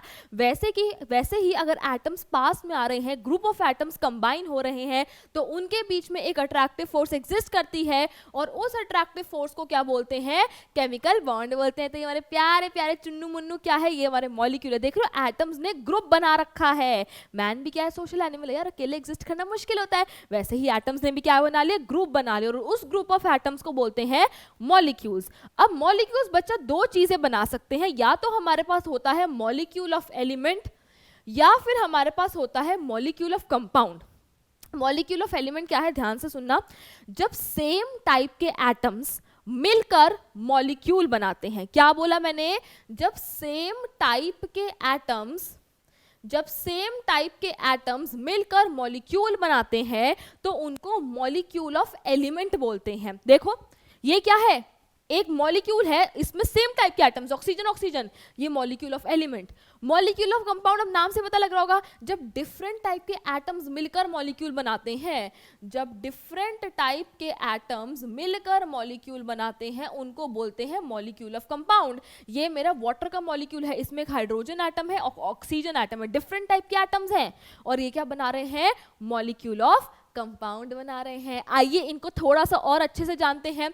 Molecules of element, late us suppose बच्चा मेरे पास बहुत सारे ऑक्सीजन के एटम्स हैं, बहुत सारे ऑक्सीजन के क्या है, एटम्स हैं। तो ये देखो ये कंबाइन हो गए, ऐसे ऐसे ऐसे O2 बन गया, ये क्या हो गया, ये हो गया मॉलिक्यूल्स ऑफ एलिमेंट। जब सेम टाइप के एटम्स मिलकर मॉलिक्यूल बनाते हैं वो हो गया मॉलिक्यूल्स ऑफ एलिमेंट। तो देखो मेरे पास आर्गन, ऑक्सीजन, इसमें ऑक्सीजन ऑक्सीजन के atoms, ozone O same type के एटम्स हैं। देन वी हैव P, इस मॉलिक्यूल में सेम टाइप के एटम्स हैं, इस मॉलिक्यूल में सारे सल्फर के एटम्स हैं। तो ऐसा मॉलिक्यूल जो सेम टाइप के एटम्स से मिलकर बना होता है वो है मॉलिक्यूल ऑफ एलिमेंट। अब एक छोटे से टॉपिक पे आ जाते हैं, बड़ा प्यारा सा टॉपिक है यार, जो कि है atomicity. The number of atoms present in one molecule of an element is called its atomicity. किसी भी मॉलिक्यूल में कितने नंबर ऑफ एटम्स प्रेजेंट होते हैं उसी को क्या बोलते हैं, उसकी एटॉमिसिटी बोलते हैं। ठीक है, अब let us suppose the atomicity of an element is indicated by writing the number as a subscript. अगर मुझे क्या लिखना है, अगर मुझे लिखना है कि मेरे पास H2 है तो मैं इस 2 को ना, इस 2 को मैं यहाँ नीचे लिखूंगी, मैं 2H नहीं लिख सकती, दिस इज रॉन्ग। मैं ऐसे नहीं लिख सकती, मैं ऐसे नहीं लिख सकती, ये सारे हमारे गलत हैं। एटॉमिसिटी को कैसे रिप्रेजेंट करते हैं, subscript on the right hand side bottom. ठीक है, okay. On the basis of their atomicities, the elements have been classified as monatomic, triatomic, tetratomic, etc. हम क्या पढ़ रहे हैं, हम पढ़ रहे हैं molecules of element, यानी कि ऐसे molecules जो सेम तरीके के एटम से मिलके बनते हैं। अब उसमें हमारे पास मोनोटॉमिक हो गया, डायटोमिक हो गया, ट्राइटोमिक हो गया, टेट्राटोमिक हो गया, क्या है ये, पॉलीएटोमिक हो गया। What are these? मोनोएटोमिक एक ऐसा मॉलिक्यूल जिसमें केवल एक ही एटम है। भैया नोबल गैसेस ले लो, हमारे हीलियम, नियॉन, आर्गन, ये सब ले लो। जैसे फॉर एग्जांपल हीलियम है, नियॉन है, आर्गन है, नोबल गैसेस, भैया उनका एटम और उनका मॉलिक्यूल एक ही बात है। नोबल गैसेस, अगर मेरे पास आर्गन है तो वो Ar2 नहीं होगा, वो सिर्फ आर्गन, वो सिर्फ ऐसे होगा। देखा था ना आपने, यहाँ पे सिर्फ एक ही है, तो इनको क्या बोलते हैं, इनको बोलते हैं मोनो एटॉमिक, एक ही एटम है मॉलिक्यूल में। Then we have diatomic, diatomic मतलब मॉलिक्यूल में डाई, दो एटम्स हैं, जैसे कि H2 हो गया, O2 हो गया। हम किसकी बात कर रहे हैं, मॉलिक्यूल्स ऑफ एलिमेंट की, सेम टाइप के एटम्स की बात कर रहे हैं। तो डायटोमिक मतलब मॉलिक्यूल में दो एक तरीके के एटम्स हैं, Cl2 हो गया एंड सो ऑन। ट्रायटोमिक मतलब तीन एटम्स है मॉलिक्यूल में, जैसे कि ओजोन O3 हो गया। टेट्रा एटॉमिक मॉलिक्यूल में चार एटम्स है, जैसे कि P4 हो गया। पॉलीएटॉमिक ग्रेटर देन 4 है, जैसे कि एसेट हो गया, और मैंने आपको ये सारी इमेजेस पहले ही दिखा दी है। मोनोटॉमिक हो गया, डायटोमिक हो गया, ट्रायटोमिक हो गया, टेट्राटोमिक हो गया, पॉलीएटॉमिक हो गया। ठीक है, अब आते हैं मॉलिक्यूल्स ऑफ कंपाउंड पे। देखिए क्या डेफिनेशन लिखी है बेटा जी। In the molecules of a compound, the atoms of different elements are combined or bonded together by chemical bonds. So different atoms से जो बनता है वो है molecule of compound. These are present in a definite proportion by mass according to the law of constant proportion. Simple सी बात है बेटा यार, अगर हम नई चीजें पढ़ रहे हैं तो इसका ये मतलब थोड़ा ना पुरानी चीजें भूल जाएंगे। अगर मेरे पास वाटर है, H2O है, ये एक मॉलिक्यूल है जो कि डिफरेंट तरीके के एटम से मिलके बना है, पर ये जो बनेगा यार वो किस में बनेगा, हाइड्रोजन और ऑक्सीजन का रेशियो 1:8 ही होगा। लॉ ऑफ कांस्टेंट प्रोपोर्शंस को तो फॉलो करना ही है। बच्चा अगर नई चीजें पढ़ रहे हैं तो इसका ये मतलब नहीं है कि पुरानी चीजों को भूल जाएं। Alright, then molecules of compounds में आल्सो भी डायटोमिक, जो कंपाउंड के मॉलिक्यूल्स हैं, जो मॉलिक्यूल्स ऑफ कंपाउंड हैं वो भी डायटोमिक हो सकते हैं, ट्रायटोमिक, टेट्राटोमिक एंड पॉलीएटॉमिक। देखिए HCl, इस मॉलिक्यूल में मेरे पास दो एटम्स हैं, ये देखो मेरे पास HCl है। HCl क्या है मेरा, डायटोमिक है। इस मॉलिक्यूल में दो एटम्स है, अलग अलग टाइप के हैं, तभी तो ये मॉलिक्यूल ऑफ कंपाउंड में पढ़ रहे हैं हम, तो ये डायटोमिक हो गया। देन मेरे पास वाटर है, वाटर में टोटल कितने एटम्स है, तीन है, दो हाइड्रोजन के और एक ऑक्सीजन का, तो टोटल तीन एटम्स है, तो ये ट्रायटोमिक हो गया। अमोनिया में टोटल चार एटम्स है, तो ये टेट्राटोमिक हो गया। ठीक है, कार्बन डाइऑक्साइड में टोटल तीन एटम्स है, ट्रायटोमिक हो गया। तो ये भी ऐसे ही चलता है। और ये आप लोगों के सामने कुछ मॉलिक्यूल्स ऑफ कंपाउंड है, ये HCl हो गया, ये वाटर हो गया, ट्रायटोमिक इन नेचर है। Then we have NH3, then we have H2O2। तो ऐसे करके आप मॉलिक्यूल्स ऑफ कंपाउंड्स जो है इनको देख सकते हैं। तो फाइनली बच्चा पार्टी, क्या मैं ये कह सकती हूँ, molecules are the smallest particle of an element और अ कंपाउंड। अभी हम क्या पढ़ रहे थे, molecules of element, molecules of compound. तो क्या मैं कह सकती हूँ कि molecules are the smallest particle of an element or compound which can exist freely and show all the properties of that substance. Let us suppose बच्चा मेरे पास क्या है, पानी ही पानी है, I have H2O, H2O, H2O, एकदम समुंदर का पानी ही पानी है। अगर मुझे वाटर की प्रॉपर्टीज पढ़नी है तो मुझे समुंदर का सारा पानी लेने की जरूरत नहीं है। अगर मैं वाटर का एक भी मॉलिक्यूल ले लूं और उसको स्टडी कर लूं तो मैं उस पूरे कंपाउंड को स्टडी कर सकती हूँ। देखिए, molecules are the smallest particle of an element or compound which can exist freely and show all the properties of that substance. ठीक है, तो आप लोगों को एटम क्लियर हो गया ना, मॉलिक्यूल समझ आ गया, तो जरा जल्दी से कमेंट से बता दो मुझे। ठीक है, बहुत बढ़िया। अब देखो, अब आ गए हैं हम मॉलिक्यूलर मास से बिल्कुल सेम है जैसे एटॉमिक मास का था। यहाँ पे हम पिज्जा के स्लाइसेस रख रहे थे, यहाँ पे हम एटम्स रख रहे थे, तो उस हिसाब से पिज्जा के स्लाइसेस नहीं, हम अपना वही 1 AMU, यार आप लोगों को हंसाने के लिए बोल देते हैं हम। यहाँ पे हमने 1 AMU वाले टुकड़े रखे, उसके रिस्पेक्ट में एटम कितना भारी आया हमने रिलेटिव मास निकाल लिया। मॉलिक्यूल के साथ भी यही करना है। Molecular mass of a substance represents the number of times the molecule of that substance is heavier than 1/12 the mass of an atom of carbon 12।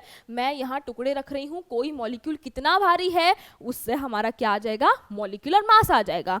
But ये जो था ये तो हमने पढ़ लिया थियोरेटिकली, यार डेफिनेशन कहीं तो लिखनी थी, बट अब हम इसका यूज देखेंगे कि प्रैक्टिकली हम कैसे कैलकुलेशन करते हैं मॉलिक्यूलर मास की। अब देखो, मॉलिक्यूल अभी हमने पढ़ा कि किससे मिलके बने हैं, एटम से मिलके बने हैं। तो अगर मुझे मॉलिक्यूलर मास निकालना है तो उस मॉलिक्यूल में जितने भी एटम्स हैं, अगर मैं उन सारे एटम्स के मास को प्लस प्लस प्लस प्लस कर दूं तो उस पूरे मॉलिक्यूल का मास आ जाएगा। यही करना है। देखो, molecules are made up of atoms, है ना, and each atom has a definite atomic mass. ठीक है, therefore molecular mass can be calculated by adding the atomic masses of all the atoms present in one molecule of that substance. Late us suppose मेरे पास water है. Water में मेरे पास क्या है? Water में मेरे पास 2 हाइड्रोजन एटम्स हैं, राइट? 2 हाइड्रोजन एटम्स हैं और मेरे पास एक ऑक्सीजन एटम है.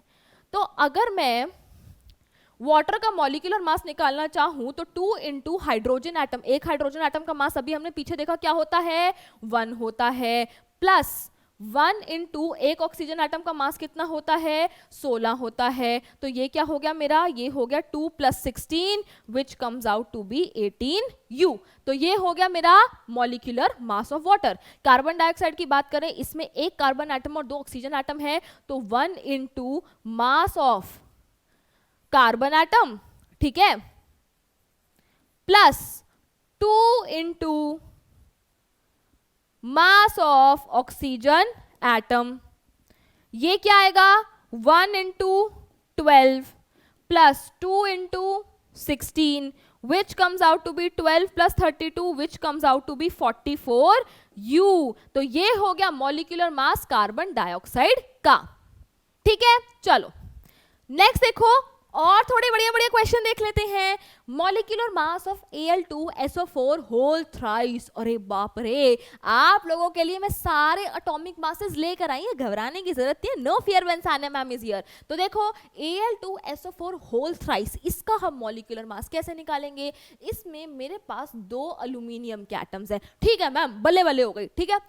और मेरे पास 3 क्या है, SO4 है. बट मैं इसको ऐसे नहीं छोड़ सकती, इसको मुझे और खोलना है. तो 2 इंटू अल्यूमिनियम तो हो गया, प्लस 3 इंटू एक मेरे पास सल्फर है और 4 मेरे पास क्या है, इसको 0 मत मान लेना, ये ऑक्सीजन है. ठीक है, तो देखो 2 इंटू अल्यूमिनियम का कितना है, 27 प्लस 3 इंटू ये रहा 3 इंटू 1 ऑफ सल्फर, सल्फर कितना है 32 प्लस 4 इंटू ऑक्सीजन कितना होता है, 16 होता है. ठीक है, तो आप इसको कैलकुलेट करके मुझे कमेंट्स में आंसर बताएंगे. अब इस पे आ जाओ, C6H12O6, 6 कार्बन है, 12 मेरे पास हाइड्रोजन है, 6 मेरे पास ऑक्सीजन है. तो ये आप आंसर मुझे कमेंट्स में बताएंगे. इसको देखो, मॉलिक्यूलर मास ऑफ CuSO4.5H2O, मेरे पास एक कॉपर है, एक मेरे पास सल्फर है, 4 मेरे पास ऑक्सीजन है. अब बहुत बच्चे इसमें कंफ्यूज हो सकते हैं कि यहाँ पे मैम डॉट लगा हुआ है, एंड मैथ्स में हमें पता है कि डॉट का मतलब क्या होता है, मल्टीप्लिकेशन होता है. तो मैम हम क्या करेंगे, हम यहाँ पे इनटू करके 5 कर देंगे एंड देन यहाँ पे वाटर लिख देंगे. पर नहीं, केमिस्ट्री में ऐसा नहीं है. अगर आपको यहाँ डॉट दिखे तो इसको मल्टीप्लिकेशन नहीं करना, यहाँ पे प्लस नहीं आएगा, सॉरी मल्टीप्लाई नहीं आएगा, यहाँ पे प्लस ही होगा. आपको जब भी ऐसा कोई डॉट वाला फॉर्मूला दिख जाए और आपको उसका मॉलिक्यूलर मास निकालना है, डॉट से आपको मल्टीप्लाई नहीं करना है, प्लस ही करेंगे. तो कॉपर हो गया, एक सल्फर हो गया, 4 ऑक्सीजन हो गए, प्लस 5 क्या हो गए मेरे पास, वाटर हो गए. वाटर को मैं फर्दर खोल के लिख सकती हूँ ना, 2 हाइड्रोजन और 1 ऑक्सीजन. ठीक है ना, ये आप कर लोगे. मेरे को इन सब के आंसर आपने कमेंट्स में देने हैं. ठीक है, क्लियर हो गया मॉलिक्यूलर मास का कॉन्सेप्ट. तो आगे बढ़ते हैं और देखते हैं फॉर्मूला यूनिट मास. फॉर्मूला यूनिट मास बच्चा बहुत सिंपल है. अभी हम कुछ चंद मिनटों बाद आयंस के बारे में पढ़ेंगे. तो ऐसे compounds which are formed by ions, मतलब कि आयनिक कंपाउंड्स. आयंस क्या है अभी हम जस्ट देखेंगे, बस अब इतना देख लो कि जो आयनिक कंपाउंड्स होते हैं उनके लिए हम क्या निकालते हैं, फॉर्मूला यूनिट मास निकालते हैं. देखो, in case of ionic compounds we calculate formula unit mass as the formula of ionic compound is called formula unit. अगर बेटा मेरे पास कोई आयनिक कंपाउंड है, लेट अस सपोज मेरे पास है कैल्शियम ऑक्साइड, ये बना है Ca+2 और O2- से. कैसे, अभी हम देखेंगे. ये एक आयनिक कंपाउंड है, तो इसके फॉर्मूला को हम क्या बोलते हैं, फॉर्मूला यूनिट बोलते हैं. और इसका जब मास निकाला जाता है तो उसको क्या बोलते हैं, फॉर्मूला यूनिट मास बोलते हैं. भैया निकालना मॉलिक्यूलर मास की तरह ही है, बस फॉर्मूला यूनिट मास बोलते हैं. तो देखो यहाँ पे CaO है, कैल्शियम हो जाएगा, प्लस मेरा ऑक्सीजन हो जाएगा. कैल्शियम होता है 40, ऑक्सीजन होता है 16, तो इसका आंसर क्या आ जाएगा, 56 आ जाएगा. तो ये हो गया आपका फॉर्मूला यूनिट मास, मॉलिक्यूलर मास हो गया, फॉर्मूला यूनिट मास हो गया। तो चलो यार, जैसे कि मैं आप लोगों को बोल रही थी कि अभी जस्ट हम आयंस पढ़ेंगे, तो आ गए हैं हम हमारे टॉपिक दैट इज आयंस पे। तो देखिए बच्चा, मैं आपको इस लेक्चर के स्टार्टिंग में ही बता चुकी थी और आपको पता भी होगा कि माना हम इस चैप्टर में अभी के लिए बोल रहे हैं कि एटम से छोटा कुछ और है ही नहीं, एटम इनडिविजिबल है, बट हम बहुत अच्छे से जानते हैं कि एटम के अंदर भी क्या होता है, एटम के अंदर होते हैं electron, proton and neutron. And I hope कि आपको ये पता होगा कि इलेक्ट्रॉन पे क्या चार्ज होता है, इलेक्ट्रॉन पे होता है माइनस चार्ज, -1, प्रोटॉन पे होता है +1 चार्ज और न्यूट्रॉन पे कोई चार्ज नहीं होता, it is neutral, it has 0 charge. तो देखिए यही लिखा है यहाँ पे, an atom consists of electrons, protons and neutrons. Each electron has 1 unit negative charge, -1. Each proton has 1 unit positive charge, +1, and neutron has no charge, मतलब ये क्या होता है, न्यूट्रल होता है, इसमें 0 चार्ज होता है। अब जनरली जब भी हम एटम्स बोलते हैं तो किसी भी एटम के अंदर बच्चा इक्वल नंबर ऑफ इलेक्ट्रॉन्स और प्रोटॉन्स होते हैं। लेट अस सपोज मेरे पास एक एटम है X, इसको अभी हमने कुछ नहीं रिलेट करना, मैं बस आपको एग्जांपल दे रही हूँ। एक मेरे पास एटम है X, उसमें 10 इलेक्ट्रॉन्स हैं और उसमें 10 प्रोटॉन्स हैं, equal number of electrons protons होते हैं। तो 10 इलेक्ट्रॉन्स माने मेरे पास -10 चार्ज आ गया, 10 प्रोटॉन्स का मतलब मेरे पास +10 चार्ज आ गया। तो ओवरऑल ये क्या है, ओवरऑल दिस इज न्यूट्रल, इस पे 0 चार्ज है, ये न्यूट्रल है, इसमें कोई चार्ज नहीं है, दिस इज न्यूट्रल। बट कुछ रीजंस की वजह से, जो कि हमने चैप्टर 4 में पढ़ने हैं, कुछ रीजंस की वजह से इस X ने क्या करा, इस X ने ना एक इलेक्ट्रॉन जो है वो लूज कर दिया, इसने अपने जीवन से एक इलेक्ट्रॉन निकाल दिया। तो अब इस X के पास क्या हुआ, एक इलेक्ट्रॉन निकल गया, तो इलेक्ट्रॉन्स कितने हो गए, 9, पर प्रोटॉन्स तो 10 ही हैं, ठीक है। चार्ज देखो, 9 इलेक्ट्रॉन से -9, 10 प्रोटॉन से +10, तो ओवरऑल चार्ज कितना हो गया, +1। तो मतलब अब इस पे कितना चार्ज है, इस पे चार्ज आ गया +1। क्या चार्ज आ गया इस पे, +1 चार्ज आ गया। इसने कहा चल यार एक इलेक्ट्रॉन नहीं, मैं 2 इलेक्ट्रॉन लूज कर देता हूं, ठीक है।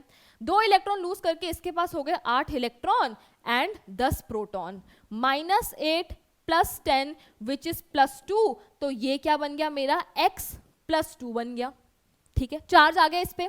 अब इधर आ जाओ, इसने कहा नहीं यार मजा नहीं आ रहा, ऐसा करते हैं इलेक्ट्रॉन को गेन कर लेते हैं। इसने एक इलेक्ट्रॉन गेन करा, जब इसने एक इलेक्ट्रॉन को गेन करा तो इसके पास 11 इलेक्ट्रॉन्स हो गए और 10 ही प्रोटॉन्स रहे। ये हो गया -11, ये हो गया +10, इस पे ओवरऑल चार्ज कितना आ गया, -1, ठीक है। इसने कहा चल यार 2 इलेक्ट्रॉन गेन कर लेता हूं, इसने 2 इलेक्ट्रॉन गेन करे तो इलेक्ट्रॉन्स हो गए 12, प्रोटॉन्स तो 10 ही रहे, -12 + 10 विच गिव्स मी -2, तो इस पे ओवरऑल चार्ज हो गया -2।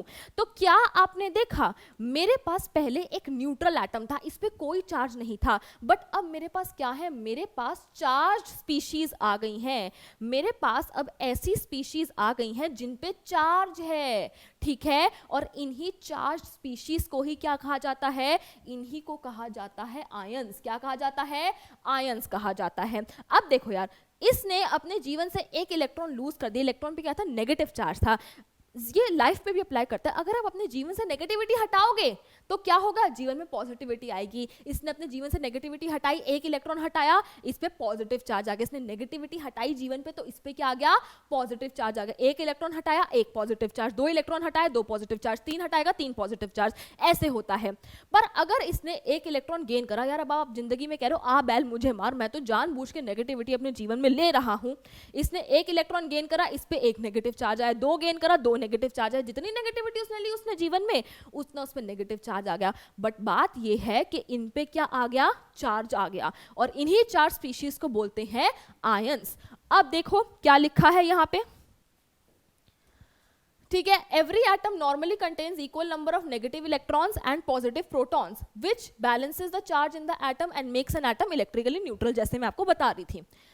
If however one or more electrons are either removed from an atom or added, यही मैंने बताया, या तो एक या एक से ज्यादा एटम इलेक्ट्रॉन को मैंने रिमूव कर दिया, या फिर एक या एक से ज्यादा इलेक्ट्रॉन को मैंने ऐड कर दिया, then the atom has either less number of electrons than normal या फिर more number of electrons than normal and it gets an overall electric charge, और उन्हीं को क्या बोलते हैं, आयंस बोलते हैं। समझे कि नहीं समझे, ठीक है। अब देखो ions are electrically charged species, यही बताया. An ion is formed by the loss और gain of electrons by an atom.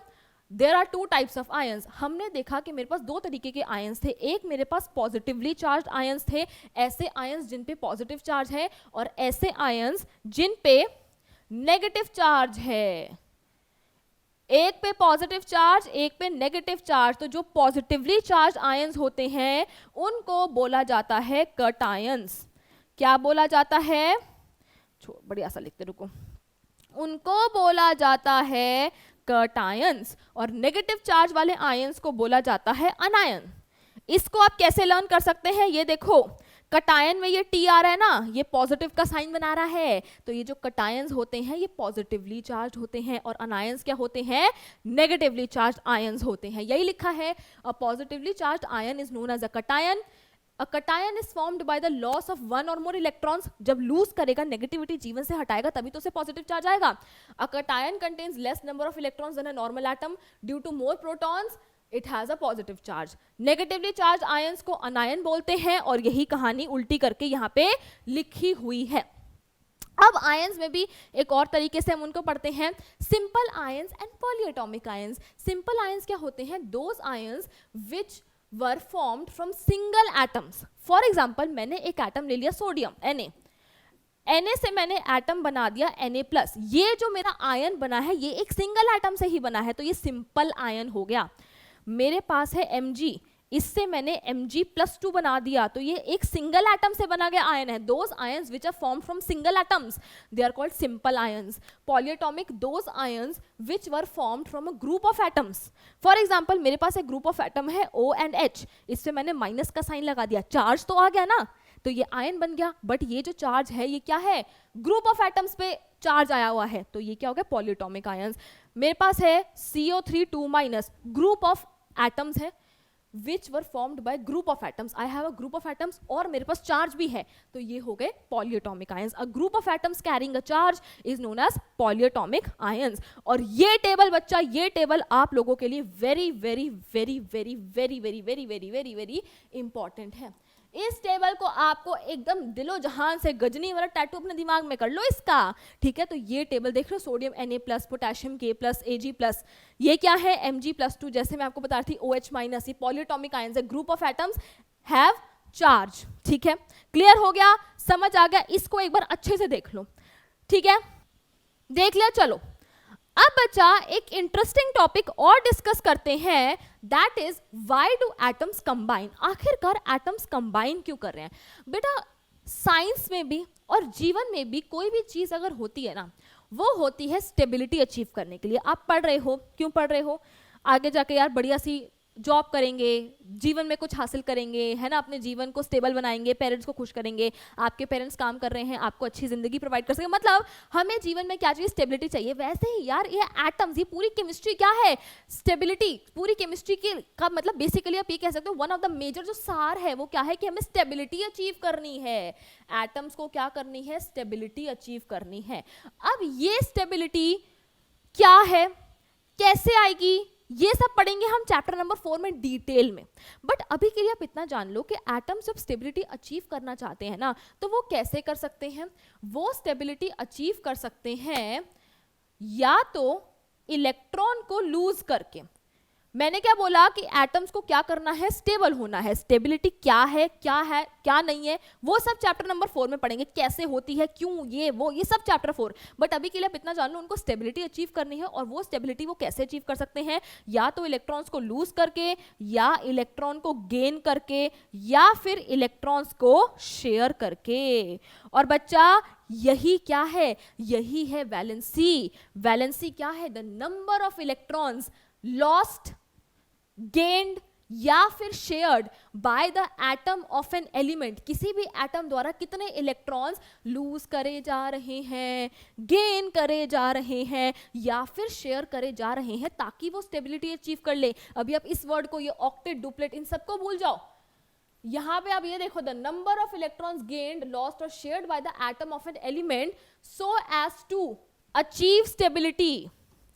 So as to achieve stability is called valency. किसी भी एटम द्वारा कितने इलेक्ट्रॉन लूज करे जा रहे हैं, गेन करे जा रहे हैं या फिर शेयर करे जा रहे हैं ताकि वो स्टेबिलिटी अटेन कर ले, उसको बोलते हैं वैलेंसी। बट ये डेफिनेशन थोड़ी सी चैप्टर 4 के लिए ज्यादा एप्ट है ना। देखो यहाँ पे मैंने ये वर्ड्स कुछ थे उनको हटा दिया। अभी के लिए आपको सिर्फ इतना समझना है, the combining capacity of an element is known as its valency. कोई एलिमेंट कितना कैसे कंबाइन करेगा, कितनों के साथ कंबाइन करेगा, वही क्या है, valency. The valency can be used to find out how the atoms of an element will combine. कैसे कंबाइन करेंगे, कितनों के साथ कंबाइन करेंगे, क्यों करेंगे। The valency can be used to find out how the atoms of an element will combine with the atoms of other element to form chemical compound। तो बच्चा केमिकल कंपाउंड कैसे बनेंगे, क्या कंबाइनिंग कैपेसिटी रहेगी, किसकी रहेगी, किसके साथ कितने, क्या क्या क्या, ये सब हमारे को वैलेंसी बताता है। ठीक है, तो अभी आप लोगों को वैलेंसी जानना सिर्फ इतना ही जरूरी है, इतना आप लोगों के लिए सफिशिएंट है। अब हम आ गए हैं एक बहुत ही इंपॉर्टेंट टॉपिक पे, which is writing the chemical formula. ये केमिकल फॉर्मूला सीखना इतना आसान है, इतना आसान है कि पूछो नहीं यार। बस क्या होना चाहिए, जैसे मैंने आपको बताया कि ये टेबल भैया एकदम गजनी गजनी गजनी गजनी, जहां देखो वहां टेबल दिखना चाहिए। भी टैटू मत करवा लेना इसका, बस हमारे को ये टेबल लर्न होना चाहिए। अब लेट अस सपोज मैं आपको बोलूं कि मेरे को फॉर्मूला लिख के बताओ सोडियम क्लोराइड का। ठीक है, अब आप लोगों को टेबल लर्न होना चाहिए। सोडियम देखो कहां पे है, सोडियम है ये रहा, क्या है, Na+। क्लोरीन कहाँ है मेरा, क्लोरीन है ये रहा Cl-। अगर यहाँ नहीं दिख रहा तो अच्छे से अपनी बुक में देख लेना, Cl-। अब बच्चा ये अगर आपको बताऊं तो ये +1, अगर कुछ नहीं मेंशन तो ये +1 है और ये -1 है। अब फॉर्मूला बनाने के लिए कुछ नहीं करना होता, हमें सिर्फ क्या करना होता है, अक्षय कुमार, जो चीजें यहाँ पे हैं उसको उल्टा कर दो यार। ठीक है, देखो क्या करना है, सॉरी, देखो क्या करना है। मेरे पास है Na+1 Cl-1, इसको भेज दो यहाँ पे और इस वाले को भेज दो यहाँ पे। ये क्या बना, ये बना Na-1 Cl+1। केमिकल फॉर्मूला लिखते हुए कभी भी चार्जेस प्लस माइनस नहीं लिखते हैं, कभी भी 1 नहीं लिखते हैं। तो मुझे इन प्लस माइनस को भी हटाना पड़ेगा और मुझे इस 1 को भी हटाना पड़ेगा। तो फॉर्मूला क्या बन गया, NaCl बन गया। समझ आया, क्लियर हुआ। चलिए एक और देखते हैं। अगर मैं आपको बोलूं कैल्शियम कार्बोनेट, ठीक है, कैल्शियम कहां है, कैल्शियम है हमारा ये रहा Ca+2। मुझे तो भैया पता है, मैं आप लोगों को दिखाना चाह रही हूं ये टेबल की इंपॉर्टेंस क्या है। कैल्शियम ये रहा, कार्बोनेट ये हाइड्रोजन कार्बोनेट है, ध्यान रखना, कार्बोनेट CO3 2-। अब क्या करेंगे, अब हमने करना है टॉइंग टॉइंग, मतलब ये वाला जो है यहां पे जाएगा, ये वाला जो है यहां पे जाएगा। ये क्या बन गया, ये बन गया कैल्शियम -2। अभी हम सिर्फ लिख रहे हैं, अभी इसको ठीक करेंगे। और ये बन गया CO3 पूरे के साथ आएगा ना, +2। अब मैंने आपको क्या बताया है, कभी भी चार्जेस नहीं लिखने होते हैं, तो पहले तो इसको हटाओ। उसके बाद हम देख सकते हैं यार कि ये 2 ये तो कैंसिल हो सकता है, बेसिक मैथ्स है, ये कैंसिल हो गया, यहाँ आ गया 1 और अभी मैंने बताया कि 1 भी नहीं लिखना होता। तो इसका फॉर्मूला क्या बन गया, इसका फॉर्मूला बन गया CaCO3। This is calcium carbonate. ठीक है, एक और देख लो, मैग्नीशियम सल्फेट। ठीक है, मैग्नीशियम कहां पे है, Mg ये रहा, Mg+2। सल्फेट कहां पे है, SO4 2-, SO4 2-। अब क्या करना है, टॉइंग टॉइंग। ठीक है, ये वाला हमारा यहां जाएगा, ये वाला हमारा यहां जाएगा। ये क्या बन गया, Mg-2। जब हम करेंगे तो एक्चुअली क्या होगा, ऐसे दिखेगा कुछ, हमें चार्जेस भी हमें शो नहीं करने हैं। ये हटाया, 2 दिख रहा है, इसको 1 कर दिया, तब भी 1 भी शो नहीं करना होता। तो MgSO4 जो है वो मेरा ये बन गया। तो इतने आसान थे, इतना आसान था केमिकल फॉर्मूला को लिखना। समझ आया, क्लियर हुआ यार, मजा आया कि नहीं आया? तो जल्दी से मुझे कमेंट में बता देना कि केमिकल फॉर्मूला लिखना आया कि नहीं आया। ठीक है, चलो भाई, बहुत ही ज्यादा बढ़िया। आप लोगों को इसको अच्छे से प्रैक्टिस करना है, टेबल को लर्न कर लेना बढ़िया से। ठीक है बच्चों, अब हम आगे बढ़ते हैं और आते हैं हमारे इस चैप्टर के सबसे ज्यादा इंपॉर्टेंट कॉन्सेप्ट पे, जो बच्चों को सबसे ज्यादा भैया मुश्किल लगता है, खतरनाक लगता है, मोल कॉन्सेप्ट। मैं बेटा आपको गारंटी देती हूं कि कुछ देर बाद जब हम मोल कॉन्सेप्ट खत्म करेंगे पढ़ना, तो मैं आपको गारंटी देती हूँ, आई अश्योर यू कि आप लोगों को मोल कॉन्सेप्ट ऐसे ऐसे चुटकियों का खेल लगने लगेगा। तो बस क्या करना है, ध्यान से सुनना है, ठीक है। अभी थोड़ी देर के लिए, अभी तक नोट्स बनाए, बढ़िया बात है, थोड़ी देर के लिए पेन पेपर छोड़ दो, बस सुन लो, ठीक है, उसके बाद बना लेना यार नोट्स, ठीक है। देखो मैंने क्या कहा, अब हम आ रहे हैं मोल कॉन्सेप्ट पे, ऑलराइट। मोल कॉन्सेप्ट को शुरू करने से पहले मैं आपको दो टर्म्स क्लियर करना चाहती हूं, which is gram atomic mass and gram molecular mass. Atomic mass क्या होता है, एक एटम का मास। अगर मैं बोलूं atomic mass of oxygen atom, atomic mass of oxygen atom, तो अभी हमने देखा कि वो कितना होता है, 16U होता है, ठीक है। एक एटम का mass is atomic mass. Gram atomic मास क्या होता है, नाम से ही पता लग रहा है। अगर मैं इस U को हटा के यहां पे G यानी कि ग्राम लगा दूं, तो ये क्या बन गया, ये बन गया ग्राम atomic mass of oxygen atom. तो ग्राम एटॉमिक मास क्या है, किसी भी एटॉमिक मास के पीछे से अगर मैं U हटा के G यानी कि ग्राम लगा रही हूं, तो वो क्या बन गया, ग्राम एटॉमिक मास बन गया। सिमिलरली मॉलिक्यूलर मास क्या होता है, एक मॉलिक्यूल का मास। अगर मैं बोलूं कि molecular mass of water molecule का मास कितना है, 18U है भैया, इतना तो हमें आना ही चाहिए। तो अगर मैं इस U को हटा के यहाँ पे G लगा दूं, तो ये 18 ग्राम क्या हो गया, ग्राम मॉलिक्यूलर मास हो गया वाटर का। तो ग्राम एटॉमिक मास और ग्राम मॉलिक्यूलर मास क्लियर हो गया। तो चलो भैया फिर मोल कॉन्सेप्ट को शुरू करते हैं।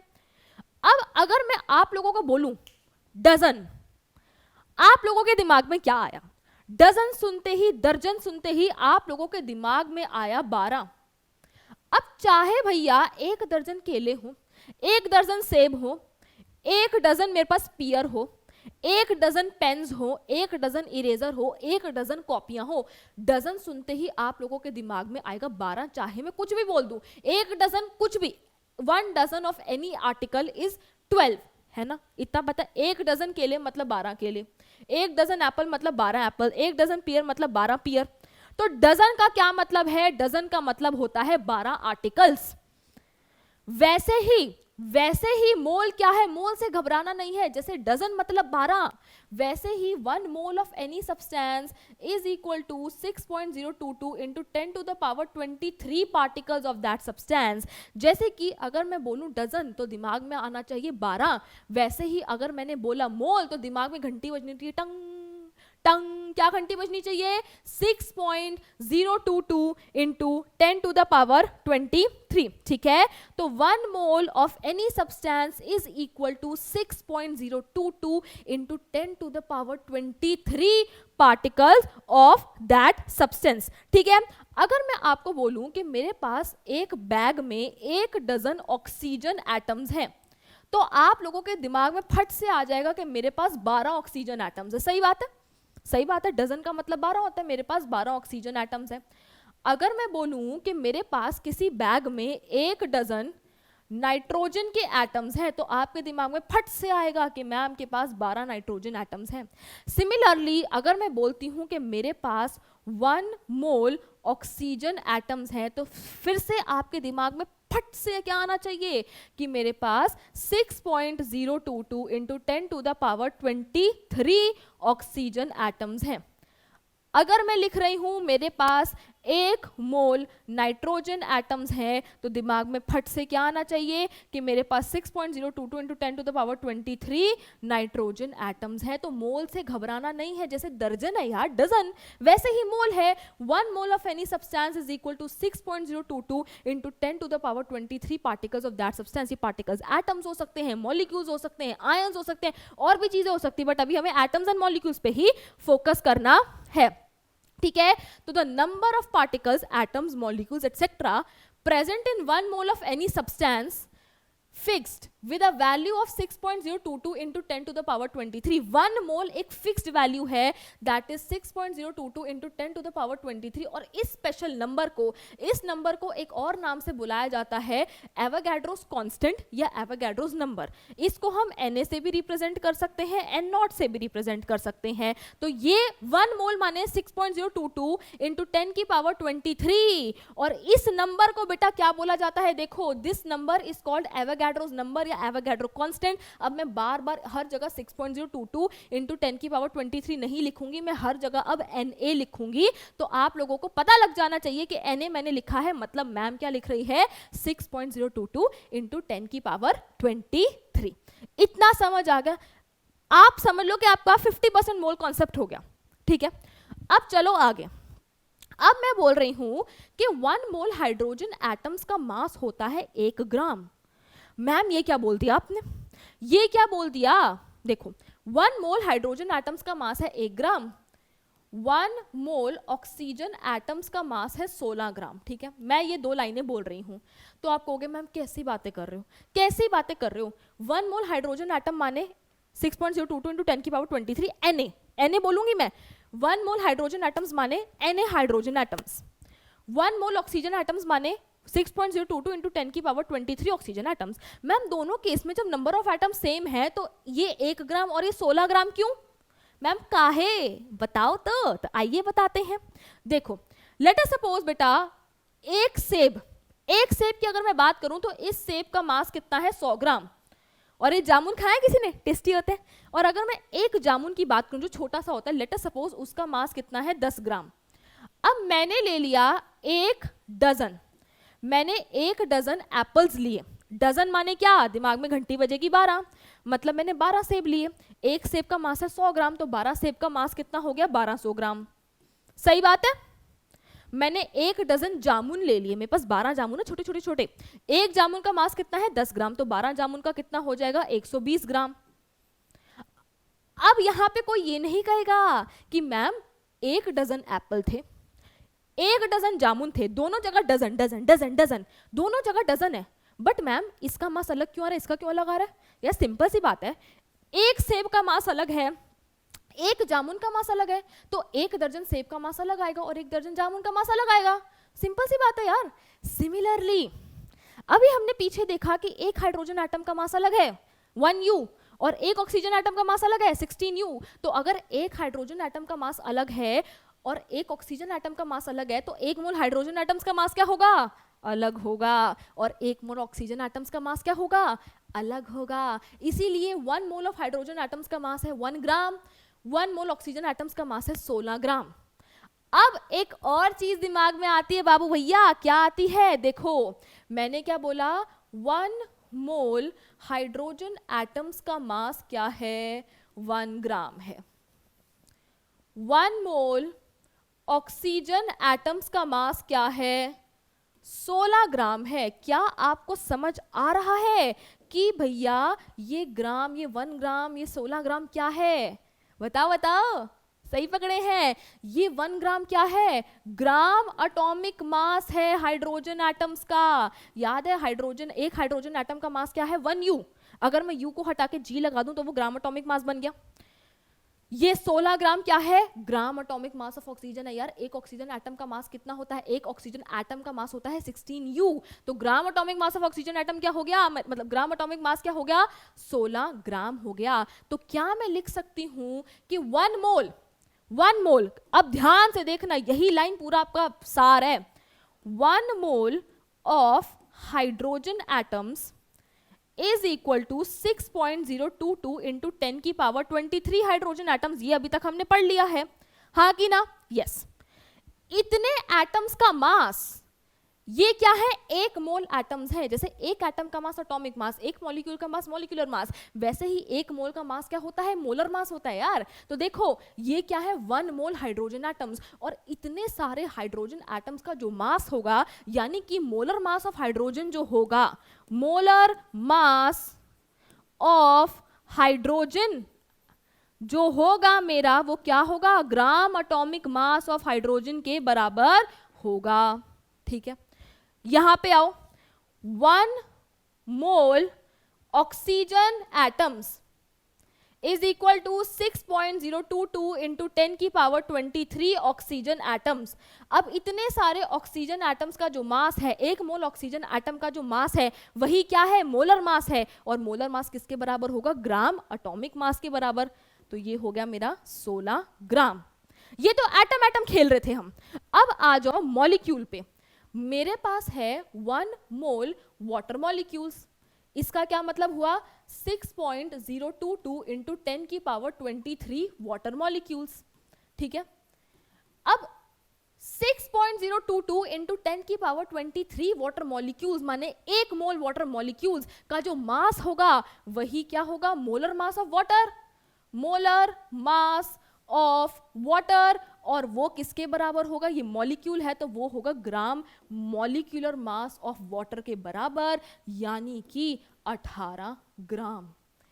एक mole carbon dioxide is equal to 6.022 into 10 की पावर 23 कार्बन डाइऑक्साइड के मॉलिक्यूल्स। तो मतलब molar mass of carbon dioxide, उतने सारे मॉलिक्यूल्स का जो मास होगा, molar mass of carbon dioxide किसके बराबर होगा, gram molecular mass of carbon dioxide के बराबर होगा। तो मेरे प्यारे बच्चों, जिगर के टुकड़ों, क्या मैं ये कह सकती हूं कि 1 मोल, ये बहुत इंपॉर्टेंट है, this finishes your mole concept, 1 mole of any substance is equal to 6.022 into 10 to the power 23 particles, चाहे atoms हो चाहे molecules हो, particles of that substance। और इतने सारे particles का जो mass होगा, ये जो एक मोल पार्टिकल्स का मास होगा वही क्या होगा, मोलर मास होगा। और अभी हमने पढ़ा है कि मोलर मास किसके बराबर होता है, या तो ग्राम एटॉमिक मास के बराबर होता है या ग्राम मॉलिक्यूलर मास के बराबर होता है। यानी कि मोलर मास किसके बराबर है, या तो ग्राम एटॉमिक मास के या ग्राम मॉलिक्यूलर मास के। तो यही है आपका mole concept. 1 mole of any substance is equal to 6.022 into 10 to the power 23 particles of that substance. And इतने सारे पार्टिकल्स मतलब एक मोल पार्टिकल्स का जो मास होगा वही क्या होगा, मोलर मास। तो molar mass of any substance is equal to the gram atomic mass या फिर gram molecular mass of that substance.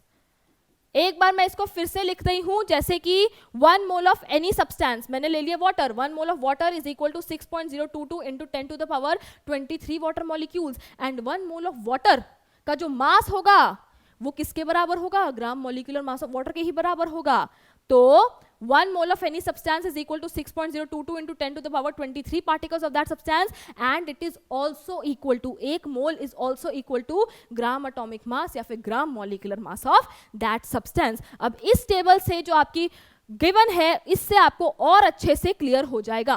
1 mole carbon atoms 6.022 into 10 की power 23 carbon atoms, and it is also equal to 12 gram of carbon atoms which is the gram atomic mass। सही बात है, सही बात है। 1 mole of hydrogen atom 6.022 into 10 की power 23 atoms of hydrogen, यही तो करा रही हूं, मोल माने क्या, ये number. And 1 mole of hydrogen atom is also equal to the gram atomic mass of hydrogen atoms, that is 1 gram. ठीक है, 1 mole of any particle is equal to 6.022 into 10 की power 23 numbers of that particle, and it is also equal to the gram atomic mass of that substance। 1 mole of molecules is equal to 6.022 into 10 की power 23 number of molecules, and it is also equal to the gram molecular mass। तो ये आप लोगों को दिमाग में बैठा लेना है कि 1 mole of any substance is equal to 6.022 into 10 to the power 23 particles of that substance, and it is also equal to the gram atomic मास या फिर gram molecular mass of that substance. तो क्या ये आप लोगों को क्लियर हुआ, तो बताओ जल्दी। ठीक है, तो इससे पहले बेटा कि हम आगे न्यूमेरिकल्स पे चलें, मैं एक बार आप लोगों के लिए मोल कॉन्सेप्ट को समराइज करना चाहती हूं, क्योंकि मोल कॉन्सेप्ट से बच्चों को बहुत डर लगता है। मैं आपको सिंपल 2 चीजें बताऊंगी, उससे आपको क्लियर हो जाएगा। लेट अस सपोज मैं बोल रही हूं कि मेरे पास 1 मोल ऑक्सीजन एटम्स हैं, तो मोल कॉन्सेप्ट कहता है कि 1 मोल ऑक्सीजन एटम्स को मैं 6.022 इंटू 10 की पावर 23 ऑक्सीजन एटम्स भी लिख सकती हूं, और 1 मोल ऑक्सीजन एटम्स को मैं 16 ग्राम भी लिख सकती हूँ which is the gram atomic mass of oxygen. क्यों? क्योंकि इतने ऑक्सीजन एटम्स का मास कितना है? 16 ग्राम है। अगर मेरे पास 1 मोल हाइड्रोजन एटम्स हैं तो मैं उनको लिख सकती हूँ 6.022 इंटू 10 की पावर 23 हाइड्रोजन एटम्स, और मैं इसको लिख सकती हूँ 1 ग्राम। 1 मोल हाइड्रोजन को ये भी लिख सकती हूँ, 1 ग्राम भी लिख सकती हूँ, which is the gram atomic mass of hydrogen. क्यों? क्योंकि इतने हाइड्रोजन एटम्स का मास क्या है? 1 ग्राम है। तो जो ये स्टेटमेंट है ना, 1 mole of any substance is equal to 6.022 into 10 to the power 23 particles of that substance, and 1 mole of any substance is also equal to the gram atomic mass and और gram molecular mass of that substance. हो गया? Done है? Comments में आग जरूर लगा देना भैया अगर मोल कॉन्सेप्ट क्लियर है तो, ठीक है। उसके बाद बस अब हमारे को क्या डिस्कस करने हैं? कुछ न्यूमेरिकल्स डिस्कस करने हैं, ठीक है। मोल कॉन्सेप्ट में बच्चा 3 तरीके के न्यूमेरिकल्स आ सकते हैं, mass based, numerical based and mass based, number based, mass and number based. तो फॉर्मूला क्या होता है?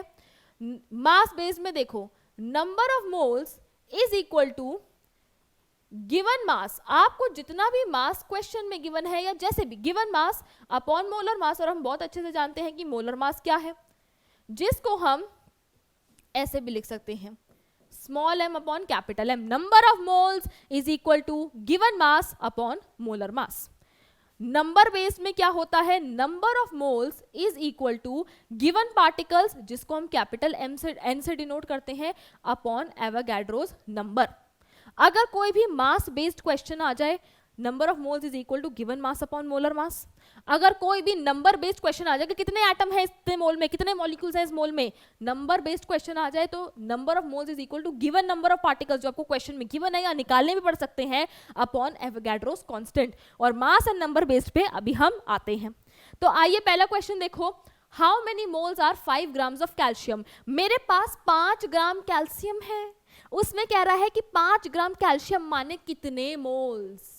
देखो मास की बात कर रहे हैं तो number of moles is equal to given mass upon molar mass. Question में कितना मास गिवन है? मुझे 5 ग्राम गिवन है। मोलर मास ऑफ कैल्शियम, यहाँ देखो हमें हिंट दे रखी है, atomic mass of calcium is 40U, और हम बहुत अच्छे से जानते हैं कि मोलर मास क्या होता है? ग्राम एटॉमिक मास या ग्राम मॉलिक्यूलर मास के बराबर। अब मुझे एटॉमिक मास दे रखा है, उसका U हटा के भैया G लगा दो, तो वो क्या बन गया? ग्राम atomic mass, that is nothing but molar mass. तो अपॉन में क्या आ जाएगा? Molar mass of calcium which is 40 ग्राम, तो ये मेरा आ गया 1/8। तो मतलब 5 ग्राम कैल्शियम का मतलब है 1/8 मोल्स।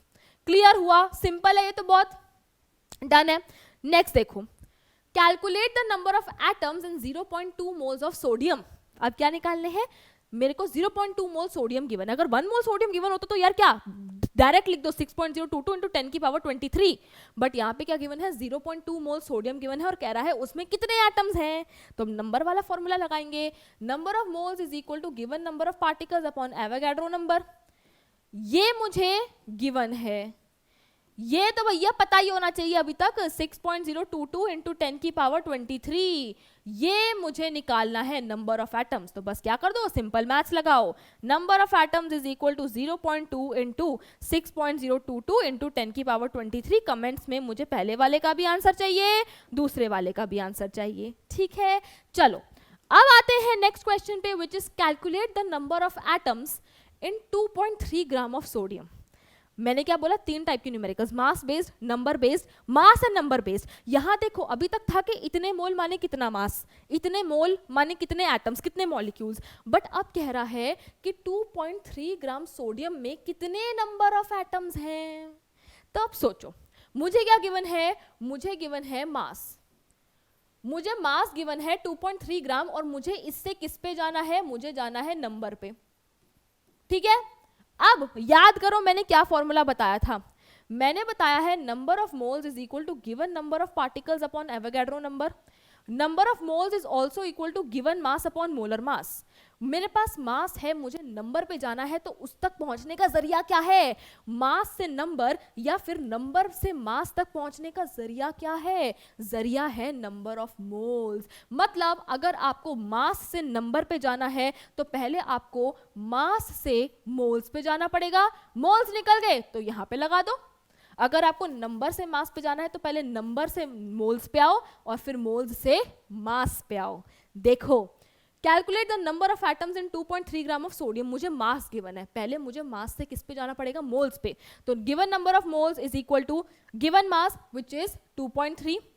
मोलर मास, सोडियम का मोलर मास होता है 23, तो ये क्या हो गया, ये हो गया हमारा 0.1 मोल। मोल पे आ गए, अब नंबर पे जाना है। Number of moles is equal to given number of particles upon Avogadro number. Number of moles मेरे पास 0.1 है। नंबर ऑफ एटम्स यही तो निकालना है, n मुझे निकालना है। एवोगाड्रो नंबर मुझे पता है 6.022 इंटू 10 की पावर 23। इसको ले जाओ यहाँ पे, तो नंबर ऑफ एटम्स कितने हो गए, 6.022 into 10 to the power 23 into 0.1 which comes out to be 6.022 into 10 to the power 22 atoms of sodium. तो देखा कैसे हम मास से नंबर पे गए, मास से पहले मोल्स निकाले, मोल्स से क्या निकाला, नंबर। नंबर से मास पे जाना है तो उल्टा कर दो। और अगर आपको इसका एक छोटा सा फॉर्मूला, ये तो बेटा कॉन्सेप्ट हो जाता है ना, ये थोड़ा कॉन्सेप्ट हो जाता है कि यार पहले इससे इस पे, इससे इससे आए। अगर आपको डायरेक्ट फॉर्मूला लिखना है तो देखो, number of moles is equal to given number of particles upon Avogadro number. Number of moles is also equal to given mass upon molar mass. भैया इसको हटा दो यार, इसको मोल्स को हटा दो, तो ये क्या बना, ये बना हमारा given mass upon molar mass is equal to given number of particles upon Avogadro number.